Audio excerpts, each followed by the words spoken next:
off and make sure we have a quorum. I'm Patricia Brannon. I'm speech-language pathologist. I'm Chevelle Bryant, speech-language pathologist.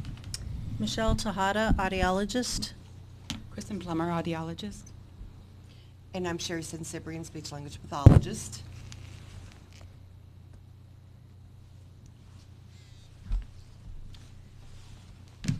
I apologize.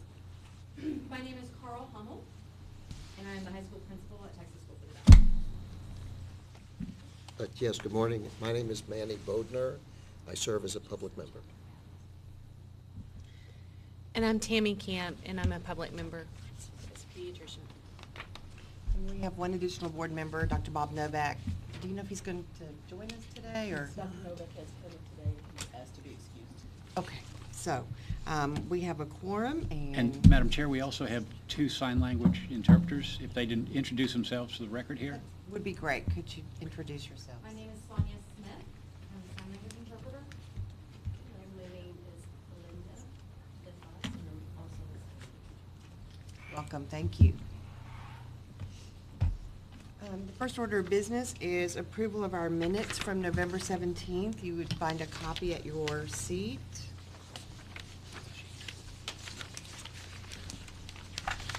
So move for approval. Approval has been moved by Manny Bodner. Second. Seconded. Any discussion? All in favor? Aye. Great, thank you. Great job on the minutes. Thought they were very easy to read. Appreciate that, whoever did those. And Brian, we now Madam- have on the Madam Chair, list- who made the second? Oh, I'm sorry. Pay attention, it was Kristen. Thank you. And a reminder for myself too, is each time that we speak, we need to give our names just so it's clear for the record and so that these folks who are trying to keep the minutes can remember who each of us are. They can't actually see our name tags, so that would be helpful. Thanks. We have on the agenda next, public comment. And we have one public comment from Jana Lilly, representing the Texas Speech Language Hearing Association and Texas Council of Administrators of Special Ed Joint Issues Committee. And Jana, hi.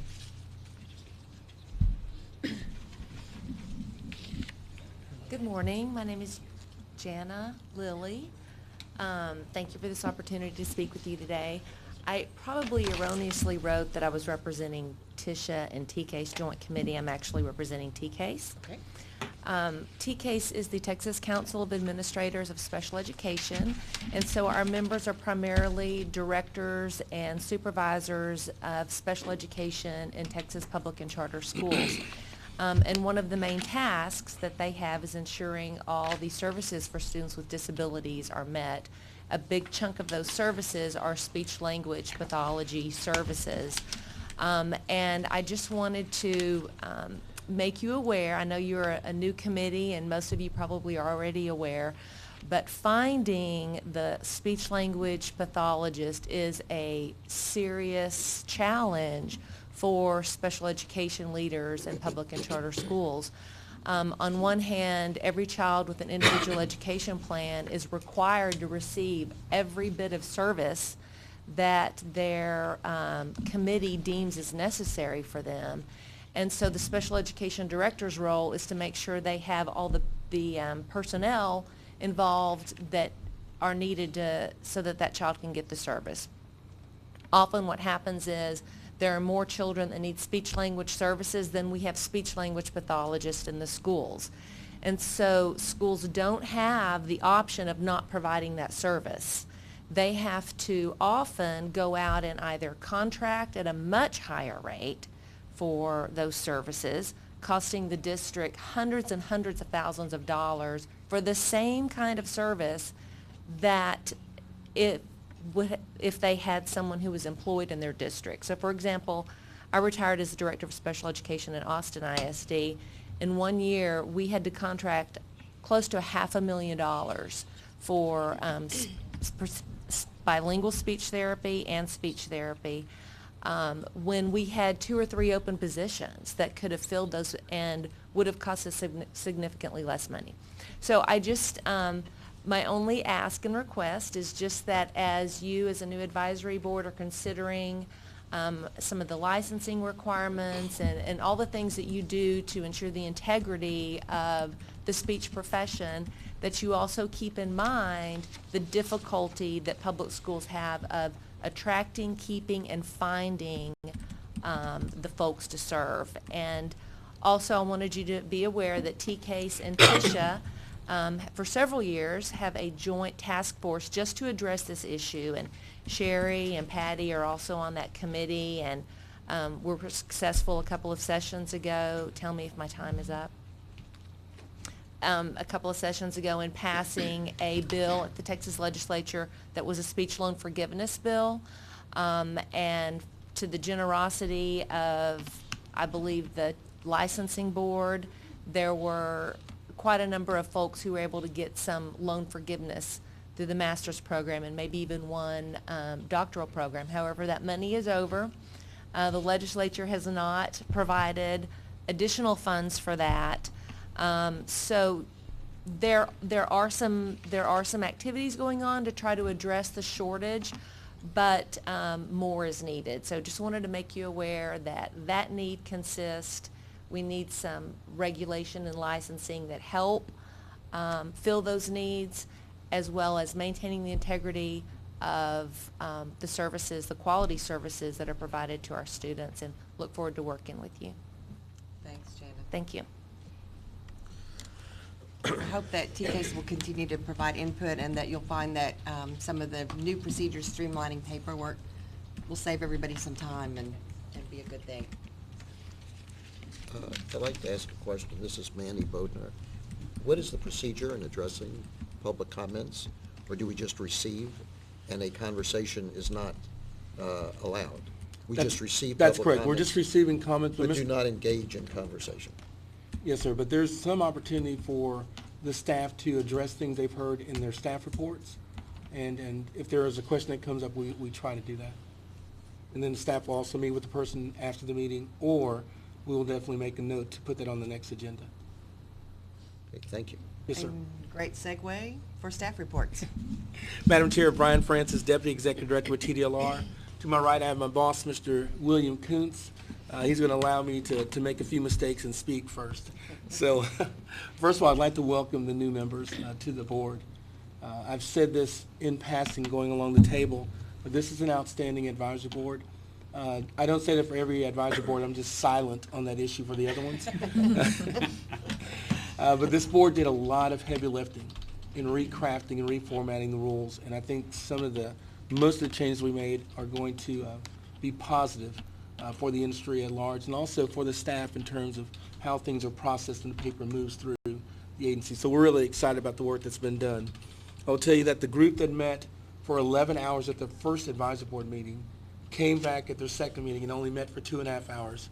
No pressure, just know that things went a lot quicker for them the second time around. A couple things I'd like to touch on. The first one is the contingent revenue rider. When last we met, we had no money for the program, and no money was available for the Department of State Health Services. That rider was made available the latter part of January. We have the money. We have moved swiftly to start getting the process of getting the IT and licensing system set up. That's the big expenditure that we're going to have on the plate, is trying to duplicate the Versa licensing system that's over at Department of State Health Services. A lot of money is involved in that. So we have done what they call the statement of work to identify what our needs are. We have, I think, 3 vendors in-house, or 3 vendors that have applied for it. We'll review those, and we'll make a determination on that latter part, early part of March. So we're moving very quickly in that process. Other things that are taking place along the lines, Deedee McKeitrin, right there waving at you, the Director of Licensing. She, along with our Director of Customer Service, Gene Mays, they're putting together a team of about 6 TDLR employees that are going to go over and work with the Department of State Health Services employees sometime in March and through the summer. The first thing is to help. There's some work that needs to get done over there, and because they were strapped for money early on, they're in a tough spot. The second part is going to allow us to learn their systems up front and have a better handle on how their systems work, what the differences are and the nuances in their system. As we put those things together and we're moving forward during the summer to evaluate that IT system and it getting set up, we're going to be able to use the experience that we've gained in sitting in those seats to help us make sure that the system is going to work exactly the way we need it to work. Very exciting stuff going on. We are also moving forward with hiring positions from the Department of State Health Services money. In May, we will bring on what we call the manager leadership positions, and then as we progress through the summer, we'll start bringing on other folks that will help us. We are not going to bring on employees that will disrupt the work that's still being done over there. We don't want to bring them on too early and now all of a sudden they're not available to do the work that's still going on. We want to make sure that the licensees are served well at the Department of State Health Services, and then when we do the handoff, they're served well here. We have a date. October 1 will be the effective date for the rules, and October 3rd, which is a Monday, will be the first day that we start issuing, renewing, and doing verifications for licenses. So we will take over on October 3rd, and we're really excited about that. It was just weird not having that known, working towards some type of goal but not having it known. As we go through the process, the work you're going to do today will go before our commission at their March 9th meeting. At that meeting, they will take final action on your rules that you recommend today, and then they will have an effective date of those rules on October 1. So we're seeing an end to the work that you guys are going to be engaged in. Doesn't mean you're off the hook. This summer, we're going to offer some dates later on to keep you extremely busy. The next order of business is going to be working on the criminal conviction provisions for your industry. So at your next meeting, Christina Kaiser, who's our Director of Enforcement, she's represented by Ron Foster and Karen here, she will bring to the group, and working with the enforcement work group, she will bring to them the items that you as an industry have identified, saying, here are the criminal convictions that we need to be careful about. If somebody has this, we're going to evaluate that. The second meeting after that, which will be around September-ish, we will look at the enforcement penalty matrix. I know Dr. Camp has worked on the enforcement committee over at Department of State Health Services. I know she's got a particular interest in that area, so that's going to break down criminal conviction, the penalty matrix for every rule and statutory provision. We will identify what a first-time offense penalty is, what a second-time offense. We'll do classifications of Class A being the paperwork stuff, not that serious, and then go into the standard of care and the unlicensed activity. So it's a really involved process, but the beautiful part of this is we've never had the opportunity to do this before a program comes to the agency. We're usually doing this after it's in TDLR's umbrella, so we're going to have most of this train track laid, as we've talked before the program even gets here, and so that's great stuff to have that on our plate. That is all I think I have. Gil, anything else? No, I think we got it. Madam Chair, I'm available to answer any questions. I don't think I have any at this time. Sherry said, Cyprian. A little later, I think we want to talk about that process with their work groups and what material they'll bring forward. Madam Chair, Bill Koontz, I do have something else. Tamela reminded me that we will start our strategic planning process. The first meetings will be in March. We have a meeting, a focus group meeting in Austin in March. Where's the other meeting? This is going to be March, Amarillo, Tyler. I don't have the locations, but that'll be identified. Then April 4th and April 11th will be other dates where we will be meeting throughout the state of Texas to have focus groups for all of the programs that we administer. So at that time, the idea of what should be done in the next legislative session, identifying trends in the industry, things of that type, that's what we're soliciting from all of the participants in the focus groups. So that process will start in March. So, Sherry and Cyprian, Bill, can you tell us how you get those focus groups together? How does that work? Well, the focus groups are divided up among the moderators. Brian and I will be moderators in different cities. We also have division directors that will also be traveling to those cities with us to be moderators. And we try to group the programs, the like programs together before the focus group session. For instance, in March, there'll be 3 focus group sessions in Austin to cover all of the programs that we administer. But I mean, is it a public announcement to get people to come to the meeting? Yes, it's public invitation. We put information out over the listserv for people that have subscribed to that. We also make announcements as we're doing today, and we will continue to make those announcements so that we will get as much participation as process. The strategic planning process has been a very robust process for TDLR. Our plan is really distinguished because of that input that we receive. And all of the comments that we receive are acted upon because we rank those comments, and we will list those in the plan, which comments we received and which ones that we can do something about. Generally, there are 3 different categories of comments that we receive. Those that would involve policy that we can change right away.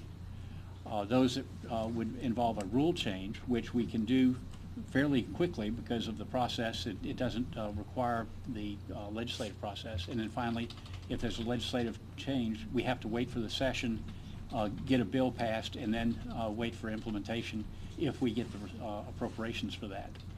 So, but we try to act on all of the policy recommendations that we think are have currency, so that we can get that in place right away and give some immediate feedback to the participants that helped us out. So would we expect to receive a summary of the strategic plan at our next board meeting? That quick, or how does it work? I'm We'll be not sure. close. We'll be It closer. just depends on what the Timing. dates are, but because we will be doing focus groups through April 11th, so then we will go into drafting of that plan and then come out with that. So depends on where it falls, but we will give you feedback on the plan, and the plan is published on our website. And just to add a few more things, Brian Francis. Madam Chair, all the information that we receive through the strategic planning process, the comments, we give it back to the industry. So if you didn't go to the Amarillo meeting, you're going to see the comments that were said at that meeting, because it is your information that you're sharing with us. The beauty of the process is that we asked 4 simple questions. What's working well for the industry that we want to keep? What's not working well that we need to change and improve? If you're a king or queen for a day, what's the one change you'd make in a rule, a statute, or a process? That really helps us narrow down the fixed points. And then the last one is just that horizon question of, so over the next 5 years, what changes do you see happening in your industry that are going to impact the way we're going to have to do business? And it's a really great opportunity for folks to get together. Bill and I have done this probably every year that we've been together as a married regulatory couple. And it's fascinating. Tell my piece about Marcia and you. Oh, yeah, well, I've been married to Bill longer than his first 2 wives. Oh. And it's worked out great. It's worked out great. This is a unique role that TDLR does. Not a lot of agencies take the time to go out. And when we say we're going to be aggressive this year, those single dates, there are 3 teams going out to 3 different cities on each of those dates. And then so imagine in the morning there's an 8:30 session, and there are 2 sessions at 8:30. There are 2 sessions at noon. There are 2 sessions at 3 o'clock. And those sessions are broken down into different groupings. So we've got a grouping that has the air conditioning contractors and the industrialized housing and building, the code-related folks. We have a health professions group that'll have the discussion led. And so there are like programs together that will have similar issues. But the beauty of it is that people have a chance to be heard, and they have a chance to talk to the agency directly. And that means a lot to folks, and particularly in this case, with it being a new program, to say, man, they're coming out to us to ask us what we think. So we're expecting a big turnout. We'll get word as we finalize the locations. We have the dates finalized in the cities, but not the actual buildings yet. But we're working on that. We should have that very shortly. And that'll go on the listserv, and we'll send it to the associations to make sure that their folks are in the loop on it as well. Very good time. Good idea. Madam Chair, on the agenda for staff reports, you'll note that for compliance, education, enforcement, and licensing, they all say the same thing, overview of that particular division's operations. We left those as placeholders. I know that we've got 2 new members, but just in case, Michelle has a question, says, well, how does enforcement work at TDLR? we'll bring the enforcement staff up to talk about their process. So I'm not sure what education looks like at TDLR versus Department of State Health Services. We'll bring our folks up to the table so that we can offer the background information that's necessary to bring everybody up to speed. So feel free at any point in time if you've got a question about any of the processes we haven't covered, where the folks can come back and talk about those issues. And then also we have a slot for Department of State Health Services staff. I don't know if Katie, did you want to? Yes, we've got Katie Bryce, Madam Chair, to do that presentation. Okay. And I think she's in the same role of coming up if she needs to. Yes, yes, your role. Katie, you want to give us an update? Okay, I'm Katie Bryce with Department of State Health Services. We had a meeting of the State Board of Examiners for Speech Language Pathology and Audiology in San Antonio, February 4th and 5th. At the meeting, the Complaints Committee met and the full board met. The full board voted to adopt the proposed rules that they have had published, and the proposed rules closely correlate to the new rules this advisory board is considering. The rules will go into effect 20 days after publication in the Texas Register. As far as licensing goes, we're back to normal processing time after the holidays and graduation in December.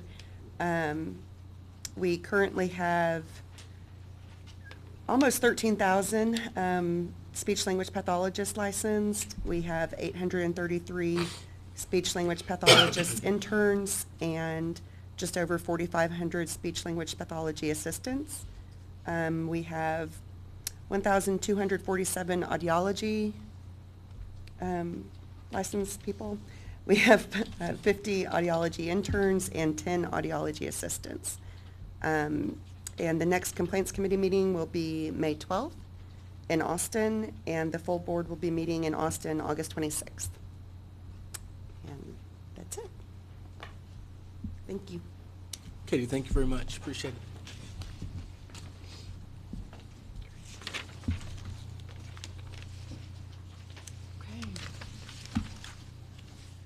This is a good time for those new board members, if you did have a question about something, that we could alert the staff. Michelle, you need to know? Ready to just plunge into it? I am. Okay. All right. We're going to hold you to that, okay? Okay, I'm ready. Any questions?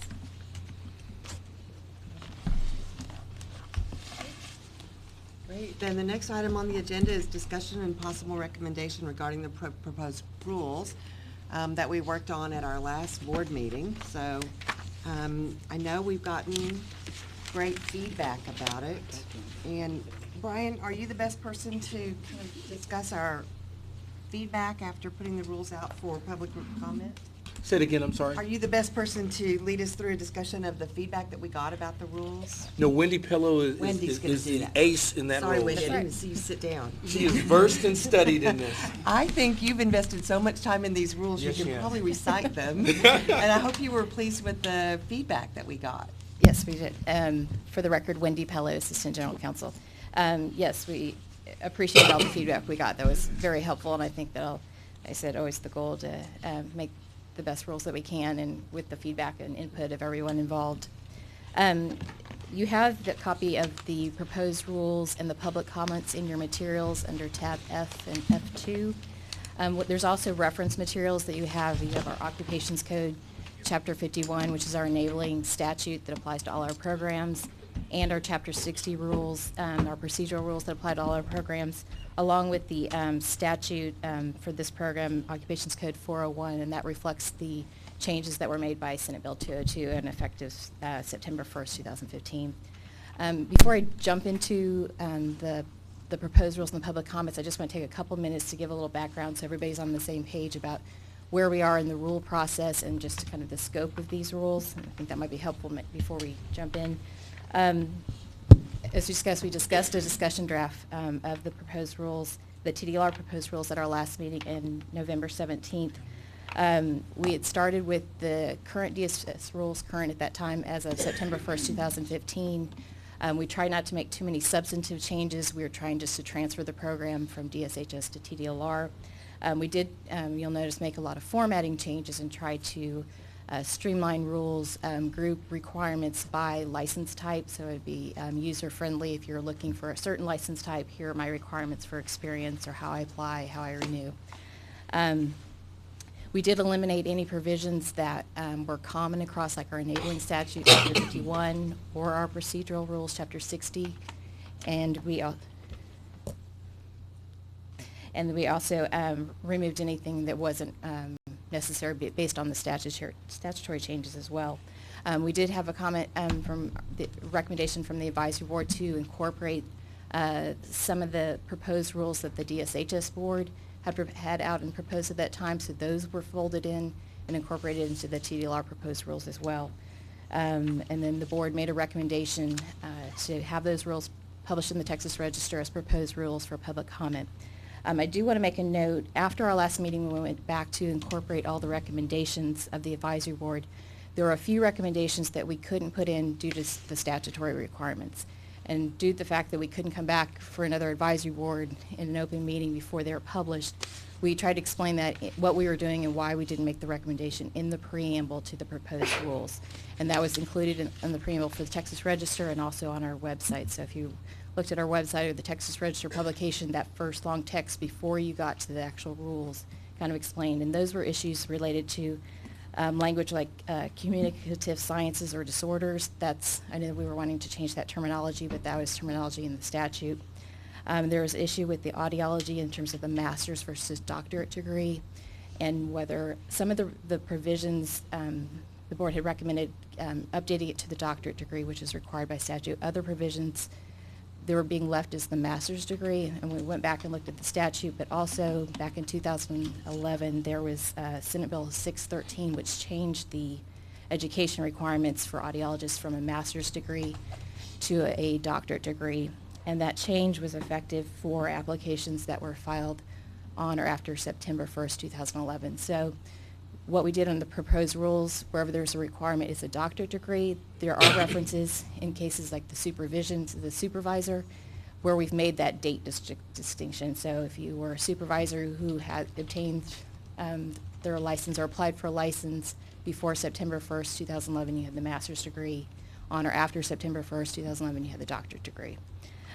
There was another recommendation about for audiologists trying to do a reciprocity type provision for persons coming in from out of state who just may have a master's degree and trying to recognize their master's degree with X number of years, I think it's 5 years of experience, being licensed in good standing.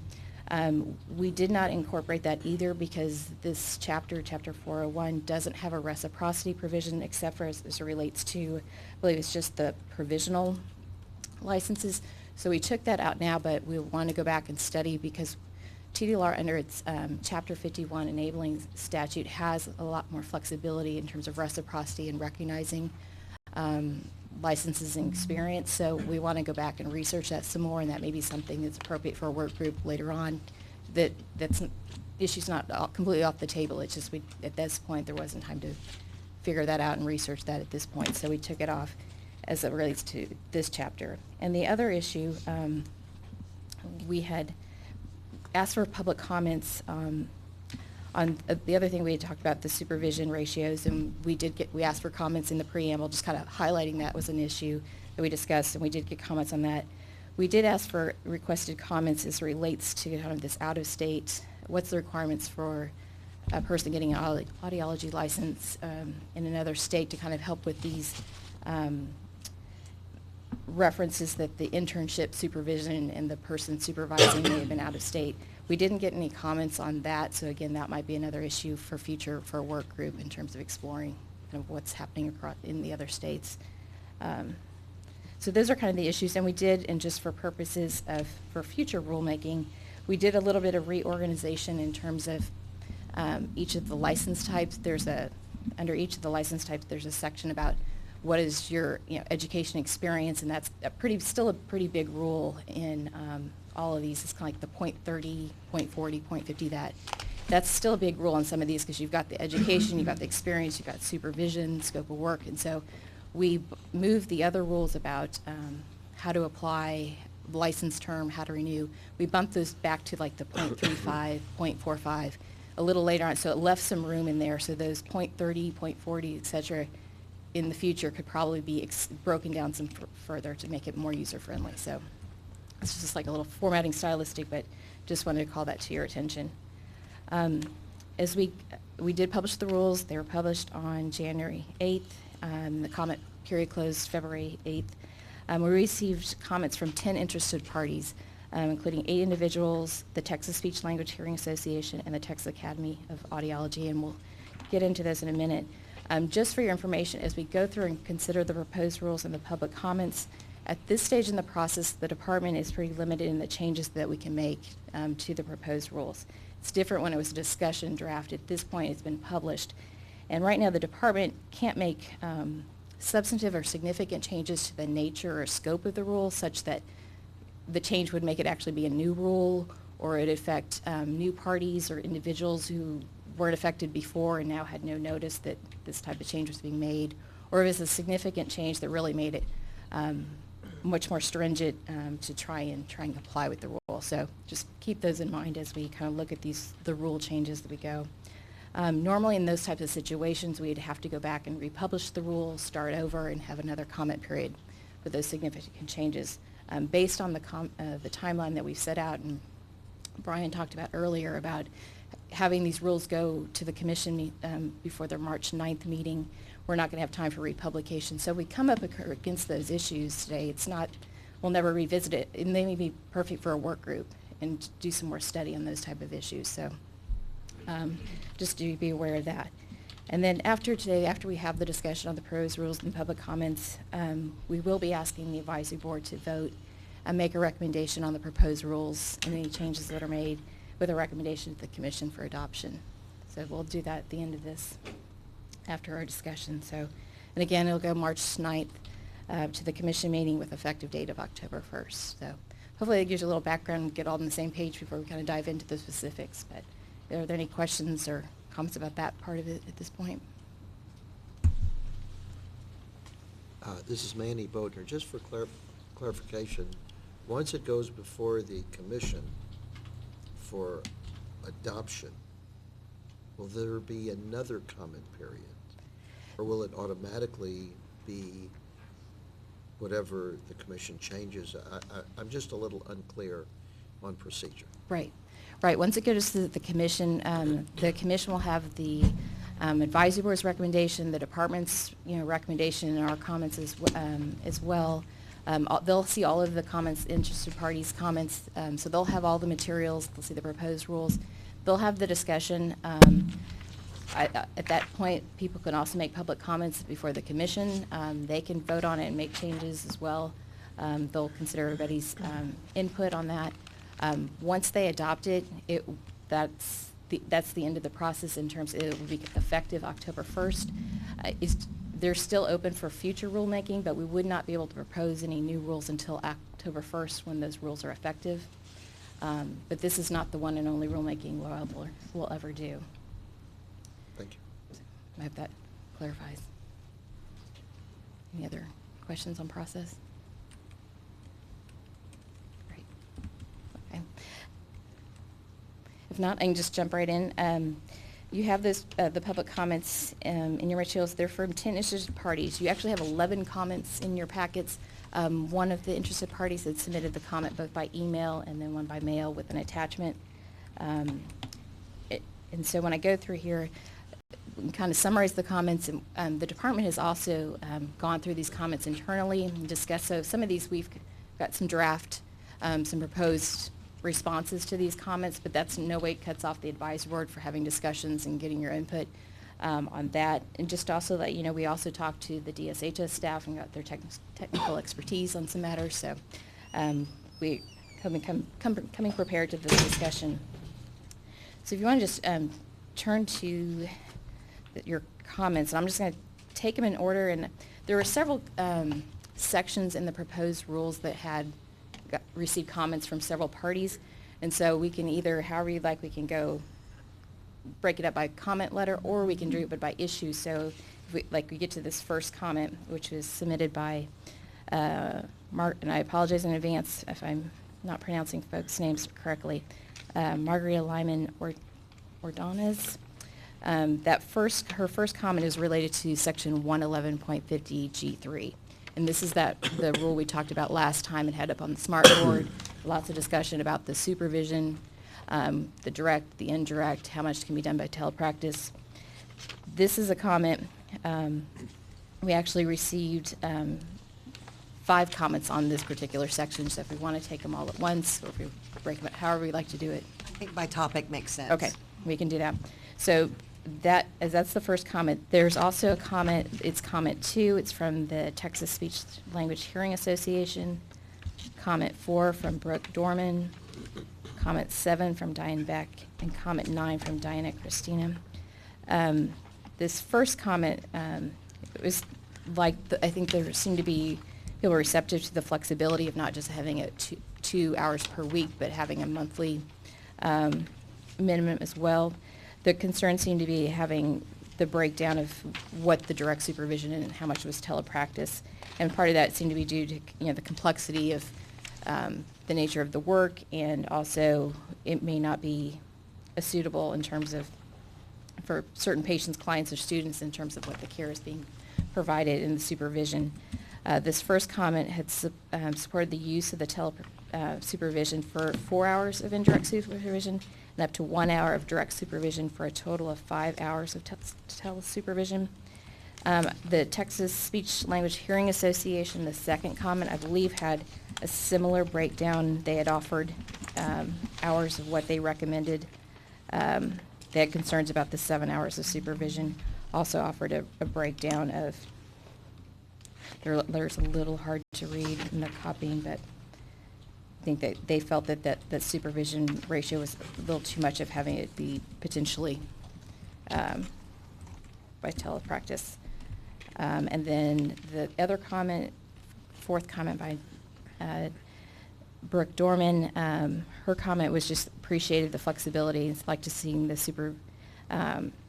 regulation, the supervising assistants alter in a way that provides much more flexibility. I believe the changes of allowing the supervision time to occur on a monthly unit would allow very rural patients to receive services. So she didn't have a breakdown in any changes with the numbers, like the comments. The seventh comment from Diane Beck, hers was about the same provision, but she had a question about in going from being 2 hours per week, but having a monthly up to 8 hours a month. The question regarding in months such as December, when school is only in session for 3 weeks, will they be able to do 6 hours that month, or still be required to do supervise 8 hours, but in a 3-week period? And then the ninth, comment 9, Diana Christiana had raised the issue with section 111.50, and then also, and that's on, just if you're in your rules, it's page 22 of your rules, and section 111.213, limitations on the use of telecommunications technology, speech-language pathologists. That's on page 69 of the rules. There's in the limitations, there's the person needs to get a kind of an exception to the supervision. So her question was, well, can telepractice be used for 7 hours of supervision a month at the supervision's discretion, or only if the exception to the supervision plan is approved? And so she was kind of pointing out these two sections that potentially may conflict or just may be confusing, and how to reconcile those two together. So I think that kind of gives you a broad overview, and you've got the specific details obviously in your comments, but broad overview of kind of what's going on with that particular section of 111.50 G3. And the department didn't have any specific recommendations, definitely thought this was appropriate, for the advisory board to be discussing what's the appropriate level of supervision and balancing those hours. So, Madam Chair, Brian Francis, I think the questions that are before you, number one, I think we heard that moving to the monthly numbers is a good thing. People see and understand the flexibility associated with that. So there were no comments about, oh, please put us back on the tight weekly schedule. So that's a positive. One of the things I'd like for the advisory board to consider is that when you do go to section 111.213, which talks about the limitations where you have to ask for the exception, and I know that Ms. Brandon is the one who pretty much works with those. But we wanted the advisory board to consider not requiring the exception to have to approval, just to move it to the level of, we're dealing with professionals. This is something that's available. They know how to judge how they can use these techniques. But to take the paperwork and the back and forth that's associated with, I want to have an exception to use telepractice or telehealth. It's my general understanding that, Patty, and correct me if I'm wrong, but we're pretty much granting most of these, if not all of the requests to use telehealth and telepractice. I know that's your area of expertise. This is Patty Brannon. Brian, when I get the exceptions for this, or the alternate, actually it's an alternate supervision plan, the reason is they're going to be out for several months. It's a health issue, something like that. So what they're asking for is if they can supervise solely by telecommunications. And that's one reason. The other is, and right now, the rule that's proposed, that's not the case. Correct. So if, the advisory board wants to give them that, leeway, then, but right now, they would still have to ask for Right. alternate supervision plan because of the direct. That's the way it goes. This is Sherry Sensibrian.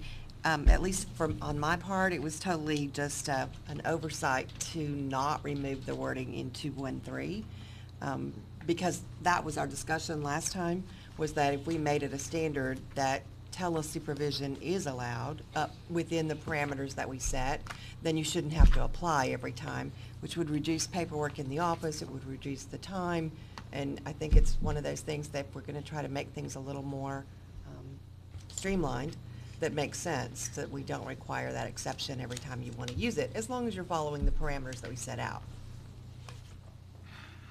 Other comments, questions?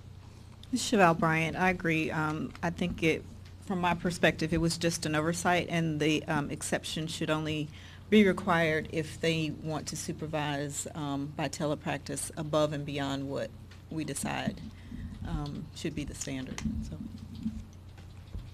That's a great point, Sherry Sensibrian. We may still need something about exception, but that would be for like the case that Patty described, where someone asks, can I do 2 months totally by telesupervision because of some specific situation?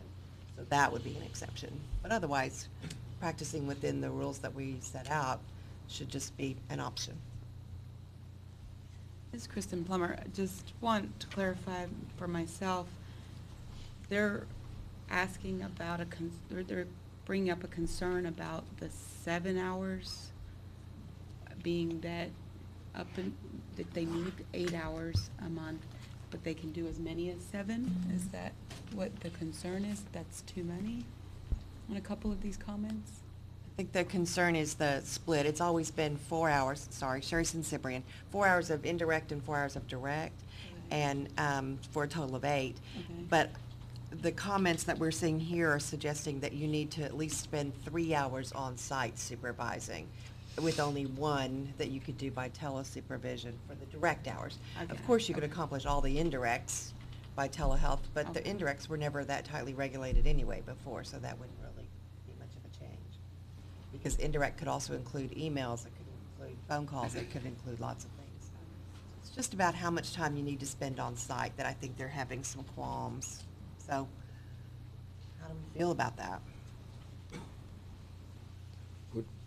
This is Manny Bodner.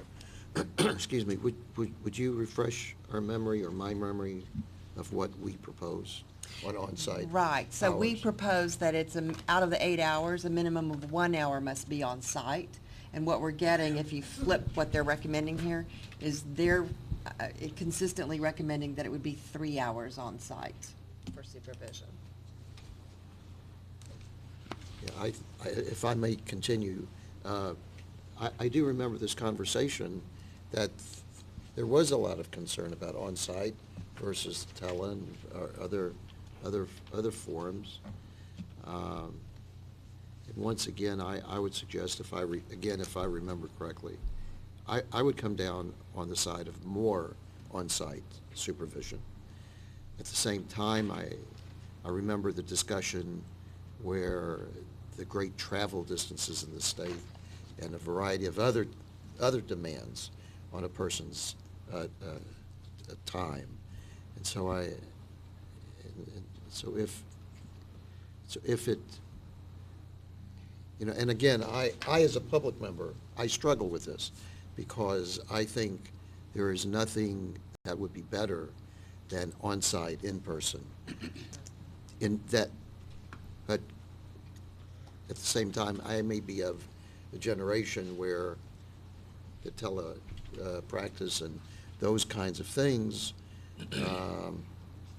I've not quite adapted to. But I will yield to the board, to the majority of the board. But I would again concur with the comment that more on-site supervision is a good thing for the practice. This is Tammy Camp. I would like for us to really, and I'm not sure that I'm fully aware of all the evidence within this field, but I would like for us to go back to what is the evidence regarding telehealth saying in your field of speech-language pathology. Because my understanding is that there is some evidence that telehealth services are being used effectively. And so I think if we're going to make decisions, we should allow evidence to drive those decisions. Sherry Sensibrian. Unfortunately, there's more literature on the use of telehealth services to provide this direct service than there is about supervision. So I don't think we have a whole lot of information. And I understand the concern, certainly from a consumer perspective. On-site has some real advantages. You get to see the person where they're working. Our hope was that by freeing them to use telehealth to supervise, that might just make it easier to provide the supervision, and people would be a little less likely to slack off because all you have to do is go to your computer and do it as opposed to drive an hour. So I think that was the reason. But Wendy, a question for you. If we did change the number in any way, is that a substantive change? That's I guess a good question in terms, I guess it depends on how you're adjusting it. I mean, I think there's, easier I think decisions are if you're obviously going from 8 hours to 40 hours and you're increasing that. Right. I guess the issue of where you're wanting to change it of more supervision versus. If our recommendation was a minimum of 1 hour on-site and we changed it to 2 or the recommended 3 that we're getting from the feedback, that's what I wondered. Is that a substantive enough change that we'd have to put these rules out again, which does not sound like something we want to do? My position that it would create. Yeah. I think we're all talking about the burden of traveling, more travel, more costs associated with having to be there more frequently. And that would increase the burden of supervision versus lightening it. I'd like to ask another question. Was there consistency in those comments, in the number of comments on those hours? And is that a good representative? In other words, the silence, you said I think there were 10 comments in all, is that correct? Mm-hmm. So the silence of the thousands of people in the state who might practice or be affected, does that suggest agreement with the 1 hour? Or was there consistency in the need to increase it to 3 hours? I don't think we can necessarily say the lack of comments necessarily makes a statement one way or the other.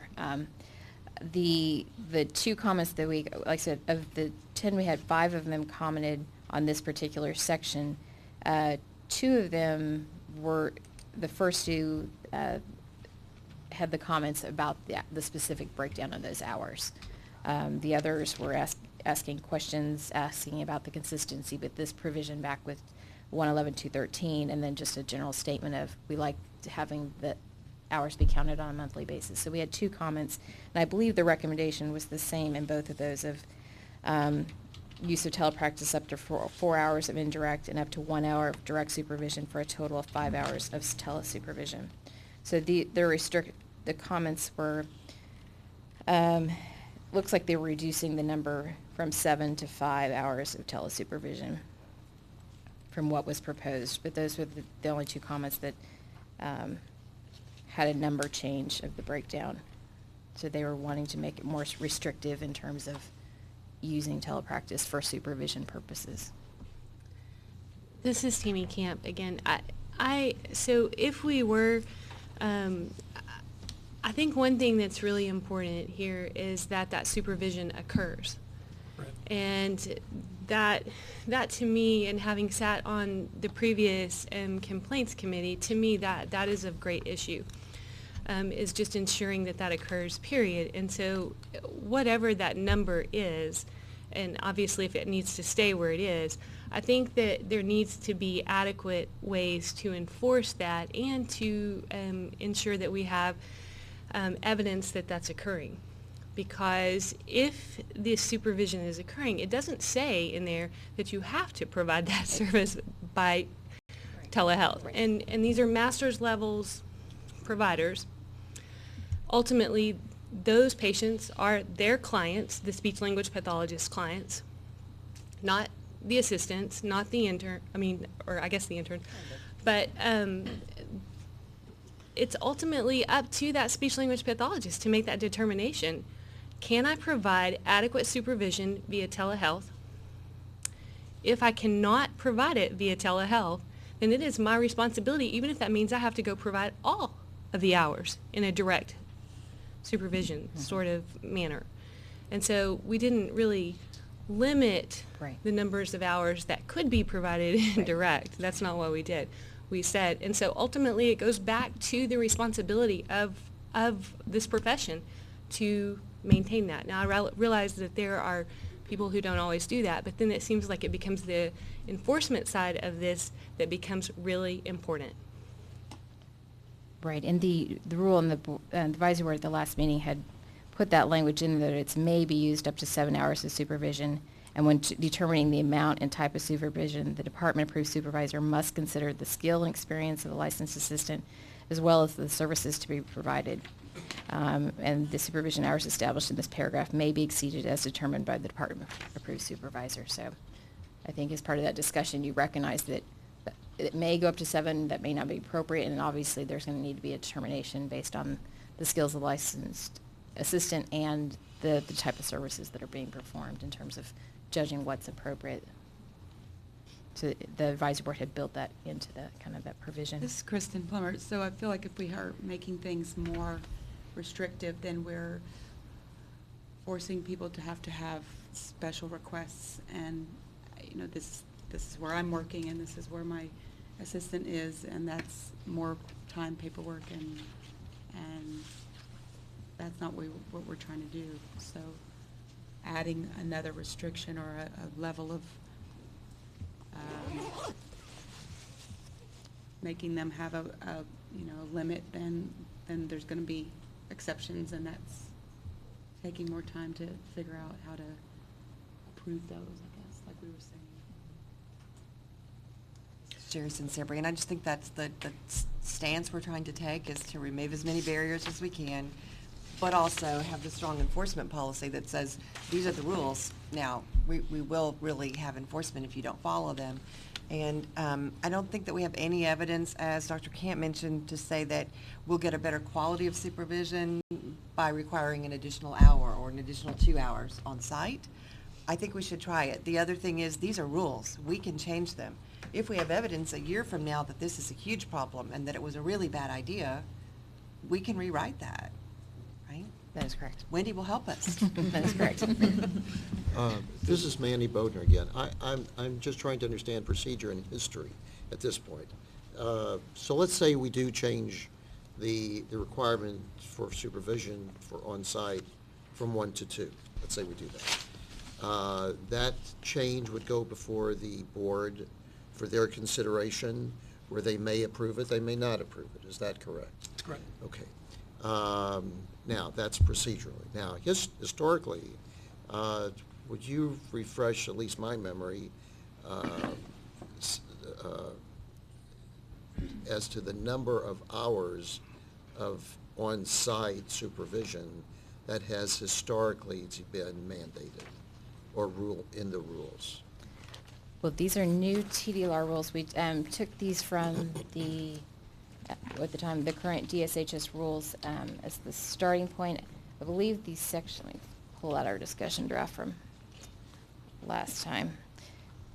Wendy, so Yes, previously go it ahead. was 1 hour per week or 4 hours per month it would be, but it was Mhm. written in weekly terms of direct on-site supervision with an additional 4 done however you wanted to do them. Okay, so we've reduced it, in other words, from 4 on a monthly basis in person down to 1 Right. on a monthly basis in the views of, or in the hopes of streamlining, to give the speech pathologist additional time to actually practice rather than drive. An hour to me, don't forget, I'm from Houston, takes me an hour just to go around the block, so That's right. an hour is negligible. But I'm going to move this off of dead center, honest to goodness. I do feel strong about this. I respect the decision of the board, absolutely. But I would move that we respond at least to this comment with adding or changing the on-site supervision from 1 hour per month, from 1 hour to 2 hours. And that would be my motion. Of course, we can see how quickly that dies, for lack of a second, but I support the concept, I really do. And this is Michelle Tahada, I second your motion. The motion's been moved and seconded. Do we have discussion? This is Michelle Tahada again.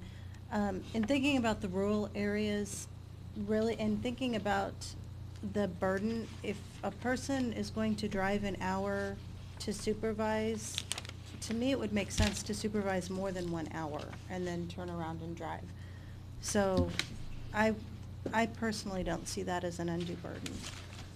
This is Chevelle Bryant. I think that's a reasonable compromise also in confirming what you're saying. So I think that when we think about 2 hours per month, it doesn't have to, that doesn't mean 2 visits. Am I interpreting that correct? So the 2 hours can be done in 1 visit. So I think that's a reasonable compromise.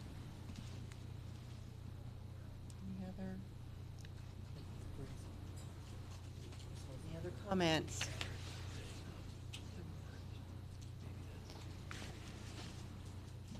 Madam Chair, as the advisory board is considering it, I think Ms. Bryant raised an interesting point that could minimize the burden associated with it by indicating that it could be more just 1 trip in which this is accomplished. I just wanted to put that out there, that the earlier comment that it increases the burden, I made that very matter-of-factly, but the way you stated that creates a little nuance that if it's just 1 trip, the 2 hours could be accomplished. And I think that's a function of, we can pat ourselves on the back of moving it to a monthly requirement. It allows that to happen. So. Any other discussion? All in favor? Aye. Aye. Any opposed? Any abstentions? Okay. So Wendy, now try to rephrase and see what that means now.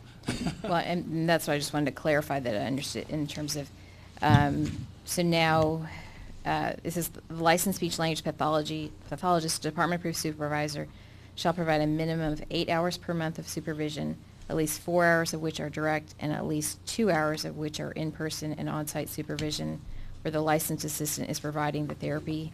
This paragraph applies whether the licensed assistant's practice is employed full or part-time. For purposes of this paragraph, the telehealth and telepractice provisions allowed by 111.212 through 111.214 may be used for up to 7 hours of supervision. It becomes 6. Right? If 2 have to be on site, 2 of 8. We may need to clarify then the vote in the motion then. I'm sorry, yeah, I didn't ask for that. Madam Chair, as you're considering that, going back to the first part of our discussion here, to where right now there's a little bit of confusion on whether the person has to ask for the alternative supervision plan in order to access this. If we went with language that said, for the purposes of this paragraph, the telehealth and telepractice provisions allowed by subchapter V may be used for up to 6 hours of supervision without the necessity or need to request an exception. And now we've made it very clear in this section here that for the purposes here, you can do telehealth for those 6 hours and not have to go through section 213, I'm sorry, 111.213 to do the exception process. That would be for the extraordinary circumstance that Ms. Brandon had talked about, and that would still be preserved there. Do I hear a motion to adopt the wording change that Brian is suggesting? Did you capture it, Wendy? No, that's why I make sure I captured this correctly.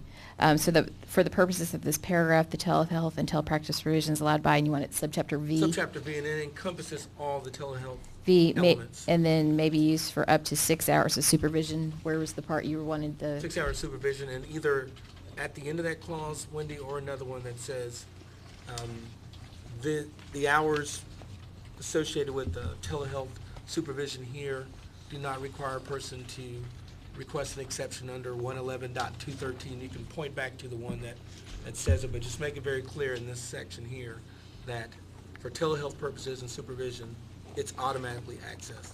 The only alternative plan you have to submit is if it's an extraordinary situation.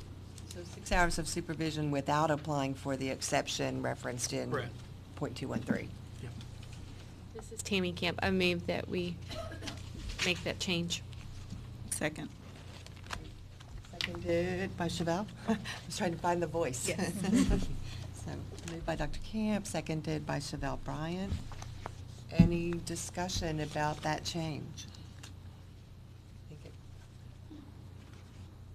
All in favor? Aye. Any opposed? Abstentions? Okay, motion carries. Okay. Great, thanks, everybody. Thank you, Manny, for I have- contributing. I have another question or comment, Manny Bodnar. In the letter or the email that was received relating to an individual shall not practice as a speech-language pathologist without a current license issued by this department. Then the email goes on to say, what about those speech pathologists who graduated a very long time ago and I currently think do we're not going to hold take the that up license? next, so. Oh, can that's you hold that coming up thought? next. Yeah. Oh, very Yeah, good. That's Okay. in the next group, so hold that thought. Oh, Yeah. sorry. I'm getting confused on my pages on this thing. We kind of regrouped and are taking them by topic, so that's Very going to be a good. separate topic. Thank you. Right. Moving back to that first comment from Margarita Lyman Ordonez, we had she had multiple sections she commented on. 111.50, assistant speech language pathology license requirements we just did. The second comment is on 111.214, the requirements for providing telehealth service in speech language pathology. It's just supported and agreed with the license requirements for providers of telehealth practice in the state of Texas. Wasn't recommending changes. We hadn't made any changes. This was the same as the Department of State Health Services, section 741.215. The second comment, the Texas Speech Language Health Association had also made, I believe, the same comment on that same section, if there's any discussion or anything on that. Her next comment was 111.2 on 212, the requirements for use of telehealth by speech language pathologist. TSHA also had a similar comment stating that they believe the requirements for that initial contact between the licensed speech language pathologist and the client be at the same physical location to adequately assess the client's candidacy for telehealth practices prior to a client receiving telehealth services essential. And again, this rule was something we had taken from the DSHS rules 741.213. We hadn't made any changes to that.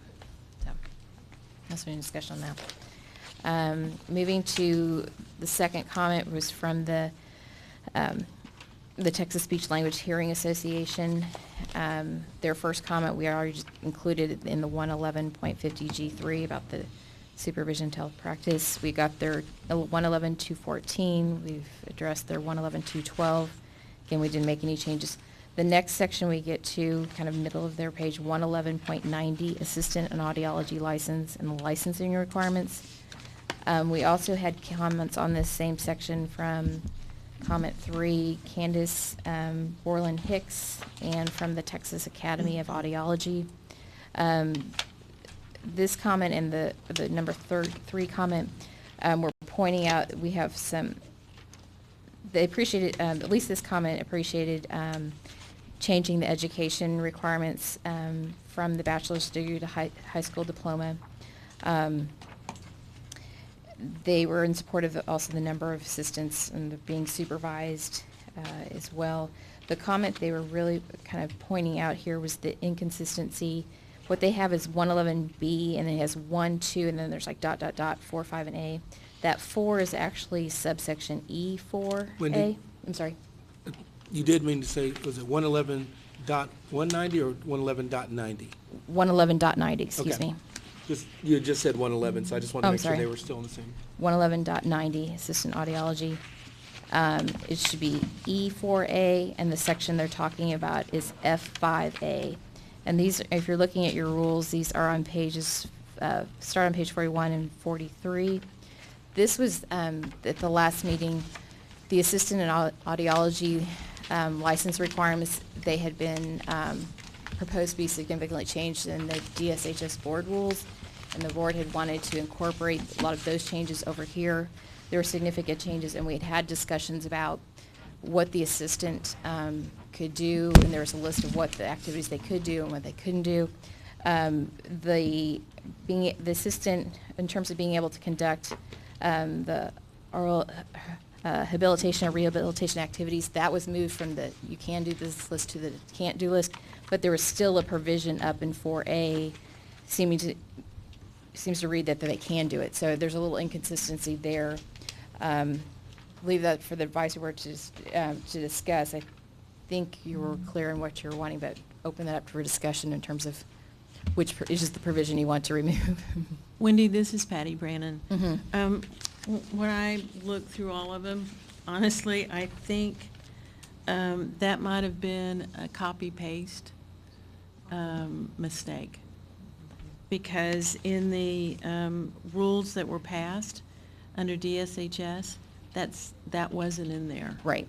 So I honestly, looking at DSHS rules, the new rules that amended that, and what ended up on TDLR, I really think that was a copy-paste problem. I think so too, because I went back and looked at their department, and that was the section that had significant changes, and we were kind of going through, just during the meeting, say we want this, take parts of this.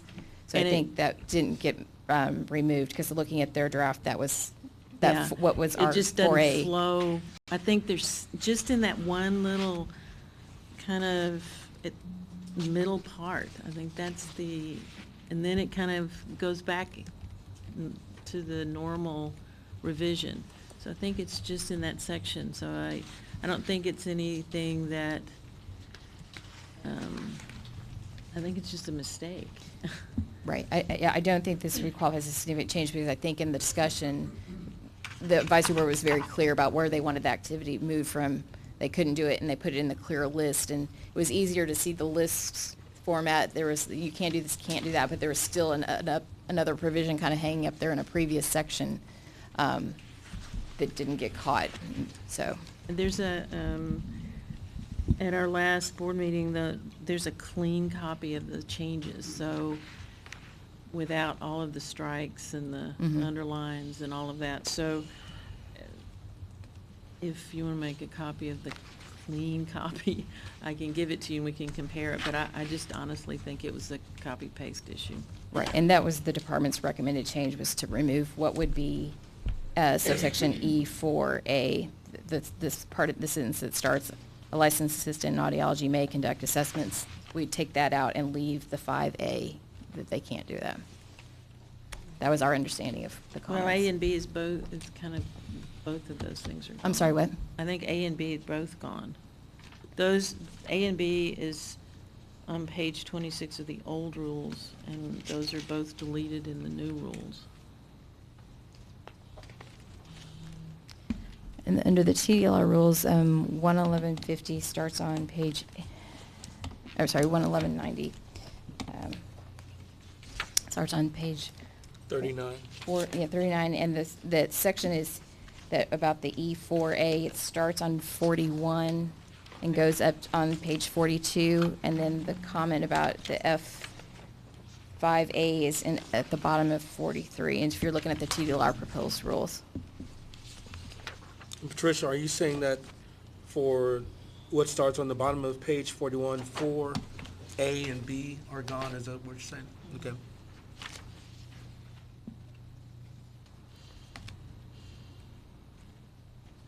That is struck under the proposed version of the DSHS board rules. So, Madam Chair, just following the conversation, I think we're understanding that there was a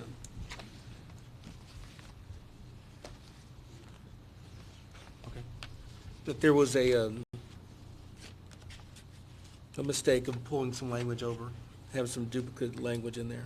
And so understanding what Board Member Brannon is saying is that on page 41, 4A and B would be removed from this TDLR version of the rules, and we would not be harmed by doing that. So we're still covered. Brannon, is that accurate? That's my opinion. Okay.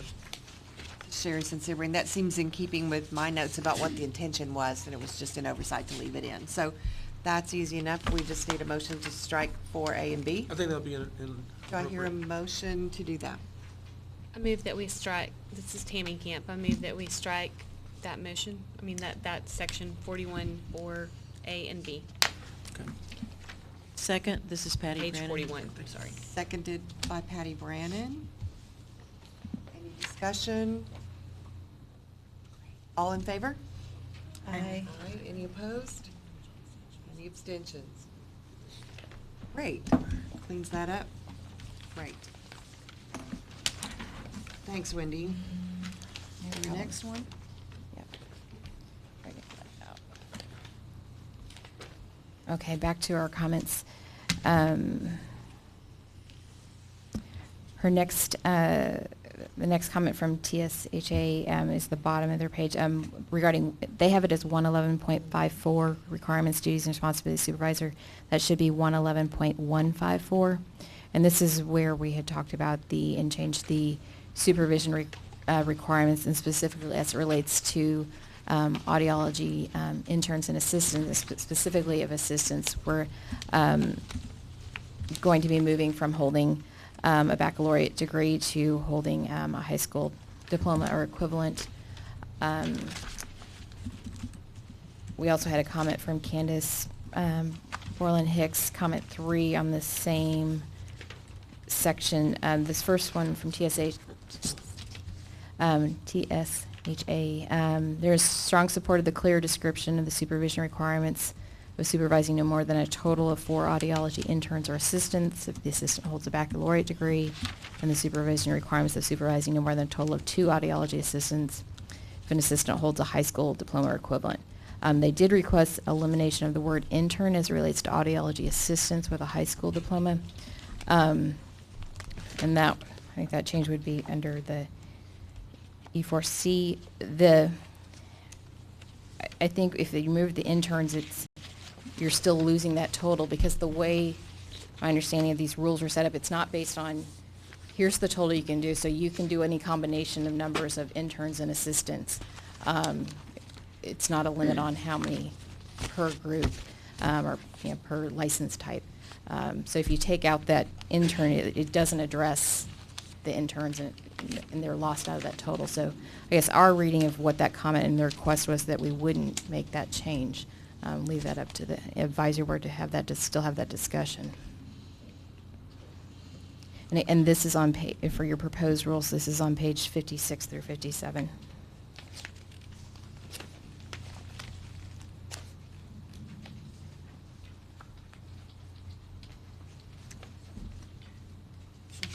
Sherry Sensibrian, so just to clarify, the way that we have it written, the audiologist can supervise no more than a total of 2 anybody's if they're supervising assistants in the mix, and those assistants now would have high school diplomas. Right. So they could have 1 intern and 1 assistant, or they Right. could have 2 assistants. Right.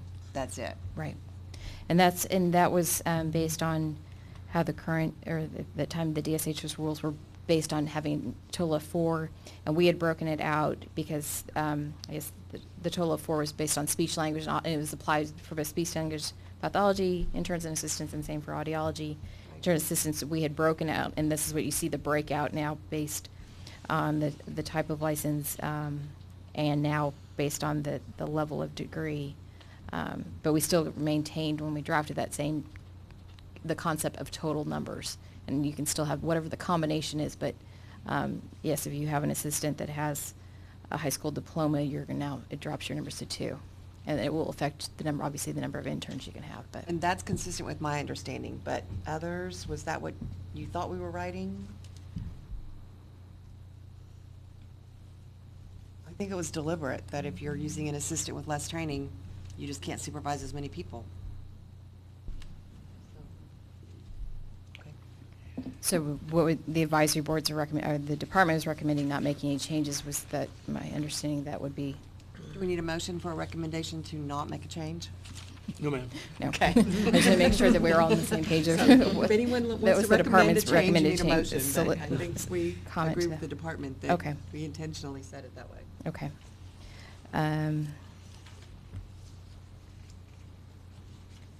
I do want to back up right before we had that comment. One of the things she did ask in terms of, it was the TSHA, in support of the limit on the number of licensed assistants, 1 licensed audiologist can supervise. We encourage the longitudinal tracking of this proposed rule change to ensure consumer client protection, as well as to track an increase in the supply of licensed interns. So some of these comments may have concepts for later for work groups or something, if able to kind of follow that.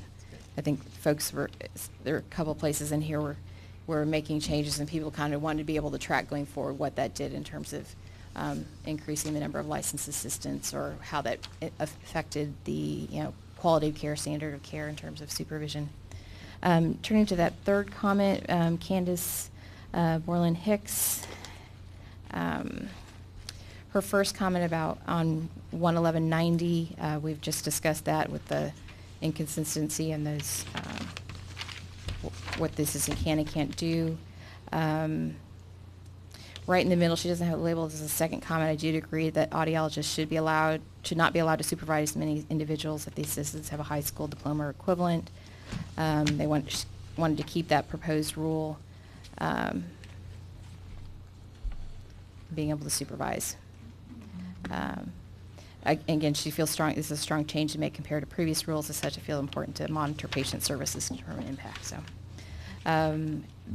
the bottom of 111, I think she has cut and pasted the rules she's referencing in her rules. So moving on to the next page, kind of middle of the page is labeled 2 regarding section 111.75 audiology license, the application and eligibility requirements.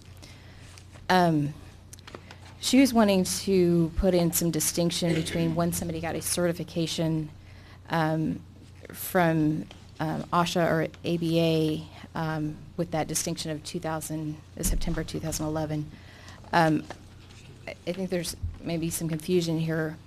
That September 1st, 2011 distinction is in the statute based on getting a license from the state versus a certification from the other organization. I mean, unless ASHA or ABA changed their certification requirements in 2011, I think there might be some confusion, because if anyone's applying for an original license now, they need an audiology license, they're needing a doctorate degree, so you don't need the distinction of held a master's before or after. I think she's talking about having it be when they got their certificate, but I don't think that's required, because that OSHA certificate only waives your exam and clinical experience requirements. It doesn't waive your education requirements. So you'd still, even if you got your OSHA certification prior to 2011, if you're coming to the state now to attain a license, you're going to need a doctorate degree. So the department's recommendation is we wouldn't be making the proposed change, and I think there may have just been some confusion about how it was being maybe read or. This is Sherry Sabrina. I think it's not so much confusion as addressing the issue that in the preamble to the rule changes was discussed that was brought up by this board, offering the option for people to come into our state with a master's degree. But I think the feeling was that the statute didn't allow for the issues of that sort of Okay. reciprocity right now. Okay. And so it's going to have to be referred to a work group to decide if there is a way that we can do that. I really Okay. think that's what her concern Okay, was. well, is thank you for that clarification. Yeah. Time-wise, but people may have been practicing in another state since 2011, practicing with a master's. If they move to Texas, we're not going to let them work. Okay, so that's what she's directing, that it's other certificate coming in from another state. Okay. Right. Okay, well, thank you. I appreciate that clarification in terms of we were trying to make sense of that distinction. But because the way the statute's written, I think the department felt it couldn't be addressed at this time, but we Right. are aware it is a problem. Okay, so this may be a section that in future review. Needs to go to work group. Okay, Right. okay. But we weren't making any recommended changes to the rules at this point. But I do appreciate the clarification on her comment. And then on her next comment, this is regarding section 111.80, the intern and audiology license, licensing and internship requirements. This section starts on page 35 of our rules, and really this particular section, the comments talking about with the internship requirement numbers is at the bottom of page 36. Talking about the 1,600 hours and kind of explaining how that works in terms of work hours and kind of the student placement, how that breaks out with students who graduate and holidays and breaks like that. Kind of explain it. Her very last sentence is, I recommend considering a reduction in hours. Even a reduction to 15 hours would be beneficial to the licensees. And the text she's copied under there is just the text of the proposed rule. This was something that the advisory board had discussed last time when we were in the discussion draft of the 1,600 hours, and that was carried over from the DSHS rules in discussion of whether that should be more, whether that should be less, should that be a maximum, a minimum. And ultimately, the advisory board, at least at the last meeting, decided we'll leave this alone. So this might be something, not to cut off discussion, have that, but maybe something for a work group for more study of how these are. The department. I had a comment on that. Yeah. I just asked a question to one of the professors at the UT program about their fourth year, and is that 1,600 recommended hours realistic, and are they getting full-time work, part-time work? And her answer to me was they are positions that are sometimes full-time, and so 1,600 would be a 10-month internship, which is pretty normal, and that if they go longer, the intern license, allows them if they're part-time to hold that license for those, up to 2 years or something, so they're able to get the hours in. Either way, I don't know what taking 100 hours off would do to really change that. Sherry Sabrina, I don't really have a strong opinion about this, but I do want to point out that the intern license is going back to 1 year.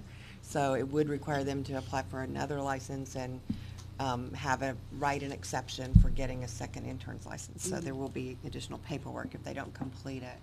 I think the work group can take a look at the typical total number of hours, because part of the issue is there's a standards for sort of the total number of hours, but different universities do it differently, whether more hours are required before the fourth year or more hours are required in the fourth year. And so I think a work group just needs to look at it. Okay. Does that seem like a reasonable solution?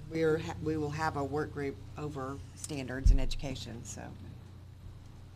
This is Manny Bode. I think it's reasonable. The question I have, though, are we writing rules that people are not able to, with which they cannot comply? It may be a little harder, may have to write exceptions, but are we writing rules that are not attainable? I don't suggest that we loosen the rules. I don't suggest we lessen the requirements or lessen the quality of practice, but I would think we need to take into consideration, if this is a real concern. And I guess what's concerning me is between the time we adopt these rules and the time we have the study, the work group, are we negatively as impacting a universe here? So Sherry Sensibri and Manny, just keep in mind that rule has been in place for a long time, and so it hasn't prevented anyone from earning the license. I think her comment is just that it is sometimes a challenge, and it's probably worth some review, but we're getting people licensed every year with this current rule in place, and we're not changing what they've been doing. So I Good. think we're safe in leaving it alone until the work group has time to address it. Thank Okay. you. Great, thank you.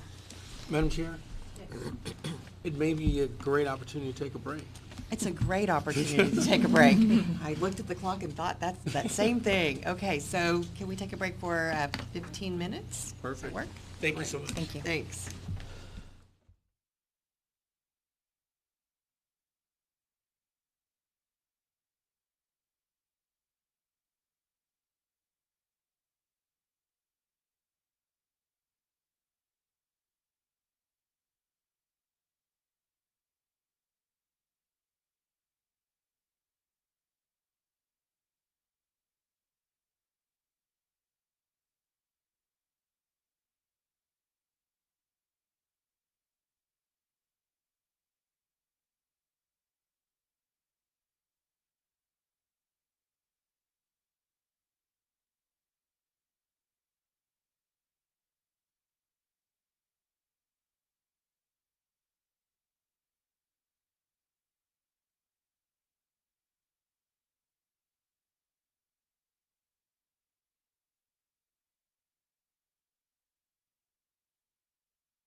we're ready to get back into the mix of things. Right, let's call the meeting back to order, and Wendy can lead us to the next topic.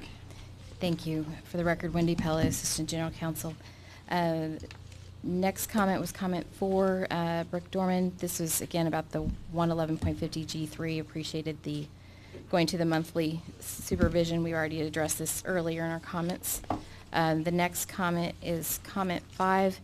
This is Carolyn Nagel. This was also comment 11 in your package. This was sent by email, and then the very last comment in your package was sent by mail and also includes an attachment of her license. And this was the comment that Mr. Bodner was raising earlier about having the, and this relates to Rule 11130 about the requirements for a speech-language pathology license. And the issue she was raising was the fact that she holds a lifetime TEA certified certification in speech-language hearing and therapy, and was wanting to, concerns about wanting to make sure that this rule exempted them out, or they were grandfathered in. There is a provision in the statute for persons certified under the Texas Education Agency. It's one of the exemptions under 401.054. And again, the provision that's in the rule that she's citing under 111.30A, which again, this is on page 6 of your rules. Individuals should not practice as a speech-language pathologist without a current license issued by the department.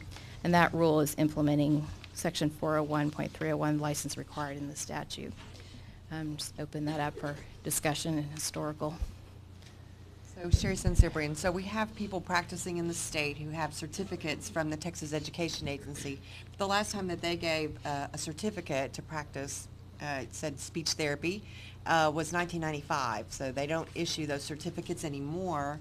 We've gone to a universal standard in our state where the license is the ticket to practice. So Ms. Nagel's concern, though, is that she's one of those people who only holds a certificate, has never held a license, and whether or not she's going to be allowed to practice. I guess the wording of the rule made her concerned, and not understanding that the statute actually exempts people who are practicing with the TEA certificate. So I don't know that we have any obligation in the rule to say, and by the way, the statute exempts people from TEA, Right. but that's going to be an ongoing concern probably. Right, and that was our recommendation, is not to be making changes to the rule, because it was just implementing the statute. And again, the exemptions, and there's several exemptions set out in the statute of folks who don't, the statute doesn't apply to them, and they've got exemptions to be either practicing other licenses or certificates, or where they're practicing as well. So we weren't recommending any changes to this. She had talked about grandfathering, but there's nothing in the statute about grandfathering. There's just the exemption. So we thought I'd bring it up in terms of the historical nature of that and what this group of folks. I don't think there's any reason to change the rule, but I do think when you go out for strategic plan, you may hear about it in focus Sure. groups. And I noticed TDLR does some little like informational marketing pieces. That would probably be a really That's great a good one early to do. topic. Yes. What size of universe are we looking at? How many folks Jana, approximately? you think it's 400? I wouldn't say any more than that. Yeah, probably about 400 people who are Okay. my age who have a TEA certificate but never obtained a license. So, you know, the number's gradually going down, but some of us are still alive and kicking and going to practice a while, so. Absolutely, we'll definitely honor that and respect that. I think we just need to get the word out that we're not affecting their practice at all.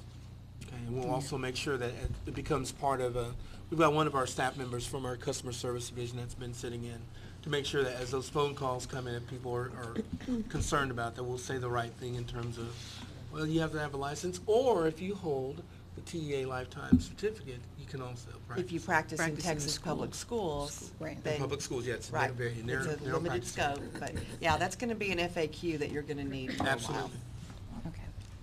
Okay. This is Manny Bodnar. If there's confusion within the profession, I can only assume there might be confusion within the public. And again, I'm not suggesting anything, I'm just somewhat thinking out loud. Is there a way, or is there a practical way, or does it even make sense to have a certificate become a license In other words, so there is no question about if this person is covered or not, or if a parent would go into the public schools and talk with the speech pathologist and says, well, you don't even have a license. Well, then there's a whole discussion you have to go through. Yes, but I hold a certificate, da-da-da-da, and it's a discussion that should, in my mind, shouldn't even take place. Now, so that is just one thought, one concern, or one, if that even makes sense. Right. So, Sherry Sensibrian, the reason why that wouldn't work easily is that the TEA certificate was granted with a lesser level of education and experience. So people who have the TEA certificate may be practicing with a bachelor's degree, which was acceptable to TEA in the 1990s and prior, but they could not qualify for the license. They were given 2 opportunities to grandfather into the license because if they'd been practicing, but if you missed those 2 previous opportunities, those opportunities are now gone. Okay, so now we bring up even a more interesting set of parameters. And do not misinterpret these comments here. I'm not suggesting anyone is less qualified or more qualified. But if the requirements to obtain a certificate are or were indeed not the requirements today, then what does that say to the practice of speech pathology in the public schools? And should parents and should students and should we, as a board, as an agency, should we have that concern? Well, I think one thing you have to consider is that the legislature has completely evaluated this situation, this scenario. That's why there is a statutory exemption that allows these individuals who did earn that certificate at that time to continue to practice in the public schools. So the legislature has had this issue before them, and they've made the determination that it's appropriate for them to provide this in the school area in that limited scope. It's very similar to the requirements to be a teacher, to be a physician were quite different 20 years ago than they are now, but people have that, once they earn the credential, they get to keep it. But the standards are different now, but we can't keep asking people to go back and earn the new credential or get the new requirements. So this population will eventually decide they'd like to stay home, so it won't be an issue in a while. This is Manny Bodner again. Not to belabor the point, but am I to understand correctly that 400 speech pathologists who are practicing in the public schools, more or less, are not required to have any further education requirements or any further updating of their skills in order to practice? Am I understanding that correctly? I think it's appropriate to say that there is not a statewide statutory requirement for them to do that, but it does not speak to the individual school districts and what those requirements may be for them to continue to practice in the area. Okay. I am sensing on this part of the board and on the part of the agency a reluctance, I think, or a concern to delve too deeply into this, and maybe this should be a subject matter of a focus group or a working group. But I have, and again, I'm speaking not as a speech pathologist nor an audiologist. I'm speaking on behalf of the public for whom I am honored to represent. That and not questioning the wisdom of the legislature, mind you. I do think, though, it is an appropriate discussion item this board should have to talk to parents, interested teachers. I know we have representatives from school districts here. But to suggest that yes, that from this point on, we're going to have these great requirements and not require the same of those that are already in practice, it's just like, and again, I'm not a physician either, so I stand corrected over here. It's just as though a physician, that he may be practicing his medicine, and she, that person may be a very fine physician. And yet, that person graduated under conditions that are not the same as here, but that person continues to practice. Well, if that person does not continue to have continuing education, update the skills, so on and so forth, I as a patient, I as a general public, I'm going to go in and say, hey, this elbow hurts. Well, maybe we should take a look at your knee. Well, maybe yes, maybe no, I don't know. But the point is, I don't mean to make light of this, and I respect the speech pathologists who earned their certificate, no question about it. But I firmly believe, I just think you need to be up to date. We owe that to the children in the public schools. We owe it to the parents of children in the public schools. And I don't think this matter will be resolved this morning, but I would recommend to the chair that we take this up as a working group and see if there are recommendations, so that at least I might have a little more depth of knowledge. I am just unaware of this discussion as to what we may or may not want to suggest is with the next legislature. Thank you. Mr. Bodner, this is Patricia Brannon. TEA certified speech language pathologists, most of them probably have 25 to 35 years experience, and for the most part go to conventions, get continuing education hours, just like the licensed people. And coming in, new master level people coming into the school system or a clinic or wherever, these people with TEA certificates are far above those master level people new to the profession. Most of them are very professional, go to continuing ed, take their job very seriously. And just like any other profession, you're going to have some with bachelor's degrees, master's degrees, PhDs that don't take their profession seriously.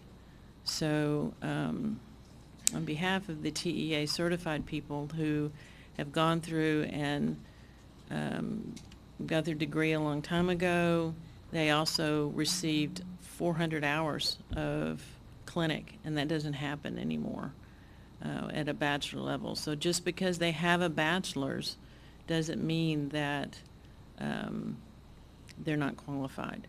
They have experience, and they have a lot more CEU experience than you think. Okay.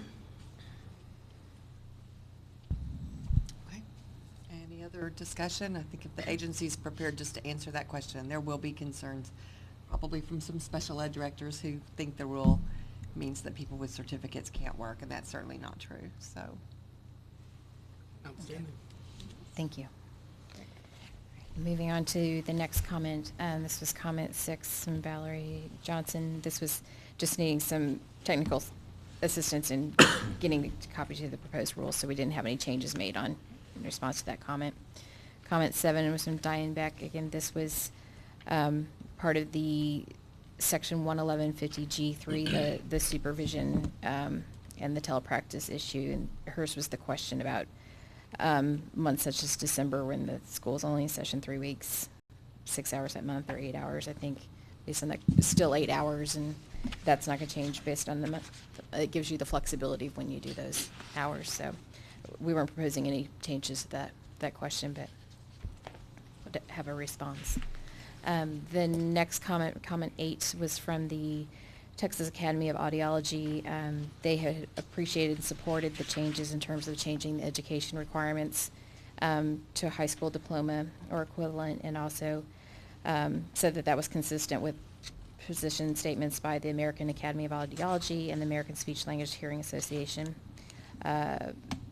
They also appreciated the proposed rule changes in terms of what duties the audiology assistant can and cannot perform. They thought that had been appropriately addressed by the board. They liked that making that clear distinction. They did foresee, the very last paragraph, they did foresee a future discussion about what specific training courses may be better served purposes in the future, but right now the Council of Accreditation of Occupational Hearing Conservation Training course seems to be appropriate since there's not any other options apparently, or lack of alternatives out there. So we weren't seeing anything that needed to be changed on that. Just they were recognizing appreciating the changes that had been, and maybe identifying an issue that may need future work group at some point in terms of the training courses. I didn't know if there's any discussion on the board on that.